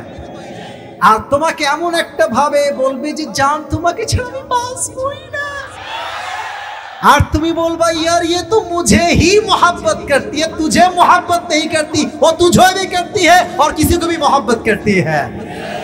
অনেক মেয়েদের ডাবল স্ট্যান্ডার্ড ফেস মেইনটেইন করে, সামনে একরকম ভেতরে আর একরকম। বিয়ের আগে দেখবেন মাশাআল্লাহ এতটা বিনয়ী, বিয়ের পর দেখবেন দাজ্জালনি নাম্বার 1। তবে সব মেয়েকে এক পাল্লায় মাপা যাবে না। এই যুগে এখনো ফাতেমার চরিত্রবান যুবক ভাইরা আছে, ঠিক কিনা বলো? না থাকলে মুরব্বীর সংসার থেকে কেমনে? হ্যাঁ, আছে না নাই যুবক ভাইরা বলো? মুরব্বীদের ভালোবাসাই হচ্ছে খাঁটি ভালোবাসা। তুমি বেটা প্রেম করো 6 মাস পরেই ব্রেকআপ, তাদের প্রেম শুরু হয়েছে ওই 18 বছরের বয়স থেকে। এখন বয়স 80 চলে, বুড়িরা বুড়িকে ছাড়া কিছুই বোঝে না। তার মানে আমাদের আজকালকার ভালোবাসায় টাকা ঢুকে গেছে, স্বার্থ ঢুকে গেছে। বাপের টাকা আছে মেয়ে রাজি, ছেলের টাকা আছে মেয়ে রাজি, ছেলের ব্যবসা আছে মেয়ে রাজি, ব্যবসা নাই মেয়েও নাই। আর আগের যুগে বিয়ে হয়েছে টাকা দেখে নয়, বাড়ি দেখে নয়, সম্পত্তি দেখে নয়, মেয়ের চরিত্র এবং ছেলের চরিত্র সবচেয়ে দামি বিষয় বিয়ের ক্ষেত্রে, ঠিক কিনা বলো? অতএব প্রেমের ক্ষেত্রে এই সমস্ত উল্টাপাল্টা বাদ দাও। প্রেম বিয়ের আগে নয়, প্রেম হবে আফটার গেটিং ম্যারিড। বিয়ের আগে প্রেম নয়, বিয়ের পরেই আমরা প্রেম করব, ঠিক কিনা বলেন আমার যুবক ভাইয়ারা? আল্লাহ সেই যুবকের মনের কষ্ট পরিপূর্ণ দূর করে দিক। সকলেই আমরা মন খুলে পড়ছি আমিন। রেডি হয়েছে? একজন লোক আছে? আচ্ছা আচ্ছা, বসো বসো বসো। ঠান্ডা মাথায় একটা কথা জিজ্ঞেস করছি, আমি আবারও বলছি, বামে সাউন্ড বারবার হচ্ছে, স্টেজ এদিকে আর এদিকে সাউন্ড করবেন না। এই যে আপনারা ব্যাক ট্রান্সফার করেন, স্লো চুপ করেন ভাই, আমার কথা বলবেন না মেহেরবানি করে, এটা ভিডিও হচ্ছে। পাবনার তো বদনাম হয়ে যাবে যুবক ভাইয়েরা, আর পাবনার বদনাম তোমরা চুল পরিমাণ বরদাস্ত করবো না। আর কোন সাউন্ড করবেন না, মাফ চেয়ে নিচ্ছি, বেয়াদবি নেবেন না, আওয়াজ করবেন না। আমি ঠান্ডা মাথায় কথা জিজ্ঞেস করে সবাই উত্তর দিবেন। এই মাহফিলটা একটা ঐতিহাসিক মাহফিল হয়ে থাক, এটা আমরা সবাই চাই কি চাই না? শোনেন, এই এটা কে দিয়েছে রে ভাই? কিসের আগরবাতি চলতেছে? বন্ধ করে দেন, কয়েলটা বন্ধ করে দেন। কি গন্ধ, বাপরে বাপ। আচ্ছা প্রিয় ভাইরা, না হাসি না, আমি কথা বলছি, জিজ্ঞেস করছি, উত্তর দেন। আমরা কি এই মাহফিলটা হোক আগামীতে চাই কি চাই না? এই মাহফিলটা একটা ঐতিহাসিক মাহফিল হোক, পুরো দেশের মানুষ দেখুক, এটা আমরা চাই কি চাই না? আমার যিনি মাইক নিয়ে কথা বলছেন আমার আগে, ওই যে আমাদের স্পিকার সাহেব, উনি বললেন যে পরিবেশ সুন্দর না হলে আলোচক কথা বলতে পারবেন না। That is true fact. শ্রোতা যত সুন্দর হয়, বক্তার কথা তত সুন্দর হয়। আচ্ছা, হয়তো বা আপনারা আমার অনেক ওয়াজ ফেসবুকে, আমাকে তো সবাই চেনেন নাকি? মানে আমার এই যে থোবড়া ফেস, এটা আগে দেখছেন তো আপনারা নাকি? তাহলে ঠিক আছে, আমি বোঝাচ্ছি। এই যে ওয়াজ আপনারা দেখেছেন, যত সুন্দর ওয়াজ এসেছে আপনাদের সামনে, আমি একজন বক্তা হিসেবে বলছি, আমার কথা সুন্দর হওয়ার সবচেয়ে বড় কারণ ছিল আমার শ্রোতা ভালো ছিল, তাই আমার কথা সুন্দর হয়েছে। আমার বিশ্বাস আজকের মাহফিলে যত মানুষ এসেছে তার 90% বেশি যুবক ভাইয়ের আজকের মাহফিলে এসেছে।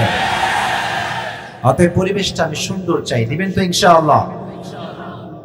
ভূমিকায় কিছু কথা বলছি, ঠান্ডা মাথায় মুরব্বীরা, যুবকরা, মায়েরা, বোনেরা কান খাড়া করে শুনবেন। প্রথম কথা আমার প্রিয় মুরব্বী আব্বাজানদের জন্য। মুরব্বীরা যারা আছেন আমার আব্বাজান, আমি আপনাকে অ্যাড্রেস করছি, একটু কানটা খাড়া করেন। আর যুবক তোমরা ঠিক বেঠিক বলবা ব্যালেন্স রেখে, সোনামণি একটু চুপ কর, আগে আমি বলি, আমার কথাটাকে বোঝো। মুরব্বীদের জন্য আমার কিছু মেসেজ আজকে আমি দিচ্ছি। প্রথম মেসেজ, মুরব্বী আব্বাজান, আপনার বয়স, আপনি শেষ প্রান্তে চলে এসেছেন। অনেক মুরব্বীকে আমি দেখেছি বয়স বেশি হলে কি হবে, চরিত্র এখনো ভালো করতে পারে না সেই মুরব্বী আব্বাজান। না, পাবনাতে এরকম নাই, অনেক জেলাতে এরকম মুরব্বী আছে, এই জেলাতে নাই আর কি। আরে নাই রে ভাই, আরে ধুরো নাই। আচ্ছা আছে, যান মেনে নিলাম। তো মুরব্বী আব্বাজান, আপনাকে আমি দেখেছি নিজের চোখে, আমি আপনারা বিশ্বাস করবেন কিনা জানি না, but this is the true fact. অনেক মুরব্বী দাড়ি পেকে গেছে, এক পা অলরেডি কবরে ঢুকেই গেছে। এখনো চরিত্রের এতটা বেহাল দশা যে চায়ের দোকানে বসে পায়ের উপরে পা তুলে ওপেনলি যুবকদের সামনে বিড়ি টানে আর বক্তব্য দেয়। আছে না নাই? সবাই না, কিছু লোক। সব মুরব্বীকে আপনি এক পাল্লায় মাপবেন না। এক হুজুর খারাপ হলে সব হুজুর তো খারাপ হতে পারে না, ঠিক কি না? তো যেই মুরব্বীরা বিড়ি টানেন, প্লিজ সমাধান করে নেন, নিজেকে ভালো করে নেন। এই দিন নয়, আগামীতে দিন আসছে, কিয়ামতের দিন। যা আপনি উল্টা পাল্টা করবেন সবকিছুর হিসাব কাট টু কাট হবে যুবক ভাইরা, ঠিক কিনা বলো? দ্বিতীয় কথাটা বলতে লজ্জাই লাগছে, বলবো নাকি বলবো না? না, আপনাদের সাপোর্ট না পাইলে বলা যাবে না, বলবো কি বলবো না? আচ্ছা মুরব্বী আব্বাজান, আপনাদের সেকেন্ড মেসেজ হচ্ছে, আপনাদের অনেকের মেয়েও আছে, ছেলেও আছে। তোমরা ঠিক কি ঠিক? আগে বলি তারপর ঠিক বলি। মুরব্বী আব্বাজান, আপনার যদি ছেলে থাকে, আপনার ছেলেকে সঠিক সময়ে বিয়ে দিয়ে দেন। আপনি যদি আপনার ছেলেকে সঠিক সময়ে বিয়ে না দেন, আপনার ছেলে বিয়ের অভাবে, বইয়ের অভাবে যত ঘাটে পানি খাবে, প্রত্যেকটার দায়ভার কিয়ামতে আব্বাজান আপনাকেই বহন করতে হবে। রাইট টাইমে বিয়ে দিয়ে দেন। আর আরেকটা কথা মুরব্বী আব্বাজানদের জন্য বলছি, আপনারা একটা কথা যুবকদেরকে বারবার বলেন, আব্বাজান আমারও বাপ আছে, আপনারও বাপ আছে, আমি জানি, একটাই ডায়লগ, নিজের পায়ে দাঁড়া তারপরে বিয়ে কর। আমি সলিউশন দিচ্ছি একদম অল্প কথায়। আপনি আপনার ছেলেকে বলেন যে আব্বাজান তুই হারাম করবি আর কিয়ামতে আমি ধরা খাবো, এটা আমি বরদাস্ত করতে পারবো না। তো লেট মি টক, তুই বিয়ে করে ফেল, তোর চাকরি পাওয়া পর্যন্ত, তোর ব্যবসায় তুই সফল হওয়া পর্যন্ত, তোর বইয়ের 3 বেলা খাওয়া সহ যা যা লাগে, I will try my best to provide that. আমি যতটুকু পারি দিব, তুই বিয়ে কর বাপ, তুই বিয়ে করে হালে বাস, হারাম সম্পর্ক আমি আব্বা হিসেবে চাই না।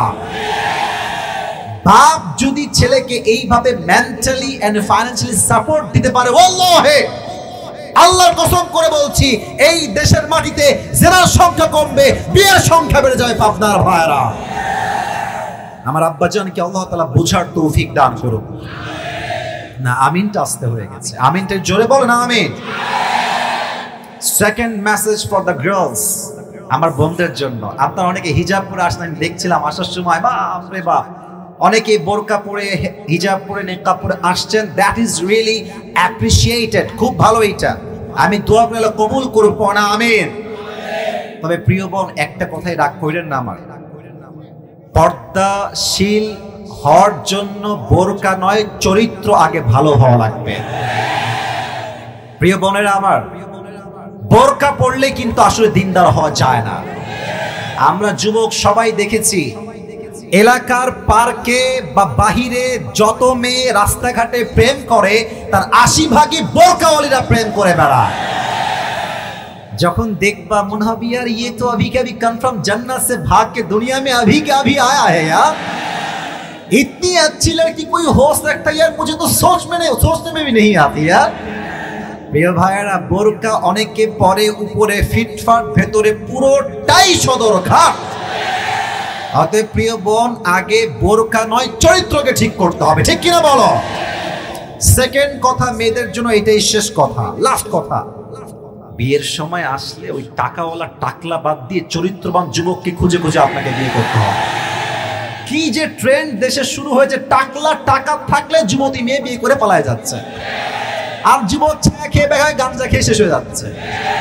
আমাদের কথা একটা, যেই মেয়ে টাকা দেখে বিয়ে করবে, নবীর সুন্নাহকে গুরুত্ব দিবে না, সেই মেয়ে টাকা পাবে, ফ্ল্যাট পাবে, বাড়ি পাবে, অনেক কিছু পাবে, বাট মনের শান্তি সে কখনো কষ্টিন কালেও খুঁজে পাবে না। আমার প্রিয় বোন, টাকার জন্য বিয়ে করবেন না। আচ্ছা দেখেন, এই যে মেয়েদের দেখবেন রুচি এত খারাপ, এই দিনদার ছেলে পছন্দ হয় না, খালি গাঞ্জাখোর মার্কা দেখলেই পছন্দ করে। আমাদের কথা একটা, আমাকে যে নবীর সুন্নাহের জন্য বিয়ে করবে সেই তো আমার বউ হওয়ার যোগ্যতা রাখে। আপনার ভাইরা, আল্লাহ বোনদেরকে বোঝার তৌফিক দান করুক। আমরা সকলেই জবান খুলে পড়ছি আমিন। শেষ কথা যুবকদের জন্য একটা কাশি দেন যুবক ভাইরা। আজকে কত তারিখ কে বলতে পারে? মাস্টার নাম কি? ভুলে গেছে, বলেন মাস্টার নাম কি? একটা স্বাধীনতার ফিল আছে না, আছে কথা বলার ভিতরে এটা ভাইব আছে না দাদা, একটা ভাই। মানে আগের সময় আমরা দেখেছি যে হক কথা বললেই রাজাকার, জঙ্গি, মৌলবাদী। আল্লামা সাইদ হুজুরের নাম শুনছেন না আপনারা সবাই? এত আসতে বললেন কেন? শুনেছেন না আপনারা সবাই? আরে আপনারা কি এখনো ভয় পান? এখনো কাপুরুষ হয়ে বাঁচতে চান? আপনারা কি জালিমের পাঠশালায় বন্দী হয়ে মরতে চান? দিল থেকে দোয়া করি হুজুরের জন্য, আল্লাহ ওনাকে জান্নাতুল ফেরদাউসের উঁচু উঁচু উঁচু মাকাম নসিব করুন। উনি একটা কথা বলতেন মাহফিলের মঞ্চে যে আমাদেরকে মৌলবাদী বললে আমরা রাগ করি না। কারণ কি, এই মৌলবাদী এই শব্দ আসছে মূল থেকে। পাবনার ভাঙ্গুরার ভাইরা, মৌলবাদী আসছে কই থেকে? আর কথা না বললে আমি কথা বলবো না। কি থেকে? উনি বলতেন মূল হচ্ছে কোরআন, মূল হচ্ছে হাদিস। উনি বলতেন মূল হচ্ছে আল্লাহ, মূল হচ্ছে তার রসুল। তো যারা আমাদেরকে মৌলবাদী বলে গালি দাও, আমরা মূলবাদী আর তোমরা সব আগাবাদী। এবার বলেন তো, বুঝে থাকলে আগার শক্তি গাছের বেশি না গোড়ার শক্তি বেশি? বুঝি নাই, আগার শক্তি বেশি না গোড়ার শক্তি বেশি? উনি বলতেন তোমরা থাকো আগায়। কারা থাকে নাম বলতে চাচ্ছি না, তোমরা থাকো আগায়, বাড়াবাড়ি বেশি কইরো না। 18 কোটি মানুষ মিলে গাছের গোড়ায় একটা ঝাঁকুনি দিবে, মামুর বাড়ি দিল্লি গিয়ে পড়বা, দিল্লি গিয়েই তো তারা পড়েছে। অতএব যুবক ভাইদের জন্য মেসেজ একটাই আজকের এই জমিনে, শহীদ আবু সাইদের নাম শুনেছেন না? বাঘের মতো কম শুনেছেন না? এই দেখেন আমার দুই হাত এমনে, সিনাটা বাঘের বাচ্চা একটা। এটা ও যখন সিনা, একটা কথা না বলে আজকে পারছি না। আচ্ছা, ও যখন হাতটা এমনি পেতে দিয়েছে, বুকটা টানটা, কোন ব্যক্তি চাইলে তাকে তো বুঝাইতে পারতো যে ভাই তুমি একটু সাইডে যাও। কিন্তু যখন ওপেনলি মিডিয়ার সামনে গুলি নিক্ষেপ করেছে, তখনই আল্লাহ ফয়সালা করে দিয়েছেন যে জালিমের পতন নিশ্চিত। কে পারবি ঠেকায় দেখা? ওখান থেকে আমাদের শিক্ষা গ্রহণ করতে হবে। জালিমের জুলুমের শিকার হওয়া যাবে না। জালিমের সামনে, গুলির সামনে বুক পেয়ে দিব, বাট জালিমের সামনে মাথা নত করতে আমরা প্রস্তুত নই। আপনার ভাইরা, অতএব ওইসবের দিন বাদ যে আমার বাবাই হচ্ছে জাতির পিতা। আপনার মনে ভয়টয় পাচ্ছেন, তাই ঠিক বেঠিক বলতে পারছেন না। জাতির পিতার নাম মুসলমানদের বঙ্গবন্ধু নয়, স্পষ্ট ভাষায় বলছি আপনার ভাইরা, জাতির পিতার নাম ইব্রাহিম আলাইহিস সালাম। ঠিক কিনা বলো? অতএব আগামীতে কেউ যদি আবারও জাতির পিতার নাম চাপাই দিতে চায়, আবারও যদি কেউ মাহফিলকে বন্ধ করতে চায়, দিন কায়েম করতে, আন্দোলন করতে বাধা দিতে চায়, আর যদি ডাক আসে জীবন দিয়ে, শহীদ হয়ে, রক্ত দিয়ে আল্লাহ জমিন, আল্লাহ দিনকে কায়েম করতে হবে, কারা কারা শহীদ হতে প্রস্তুত, হাত তুলে আল্লাহকে দেখা দাও।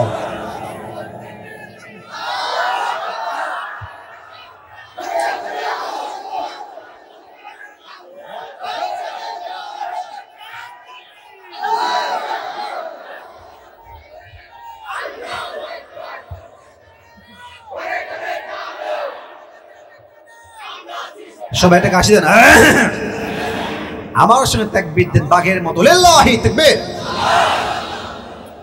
রাত বাজে প্রায় 12টার কাছাকাছি। আমার ওয়াজ তো অলরেডি 20 মিনিট হয়ে গেছে। আজকে 12টার পরে ওয়াজ হবে না?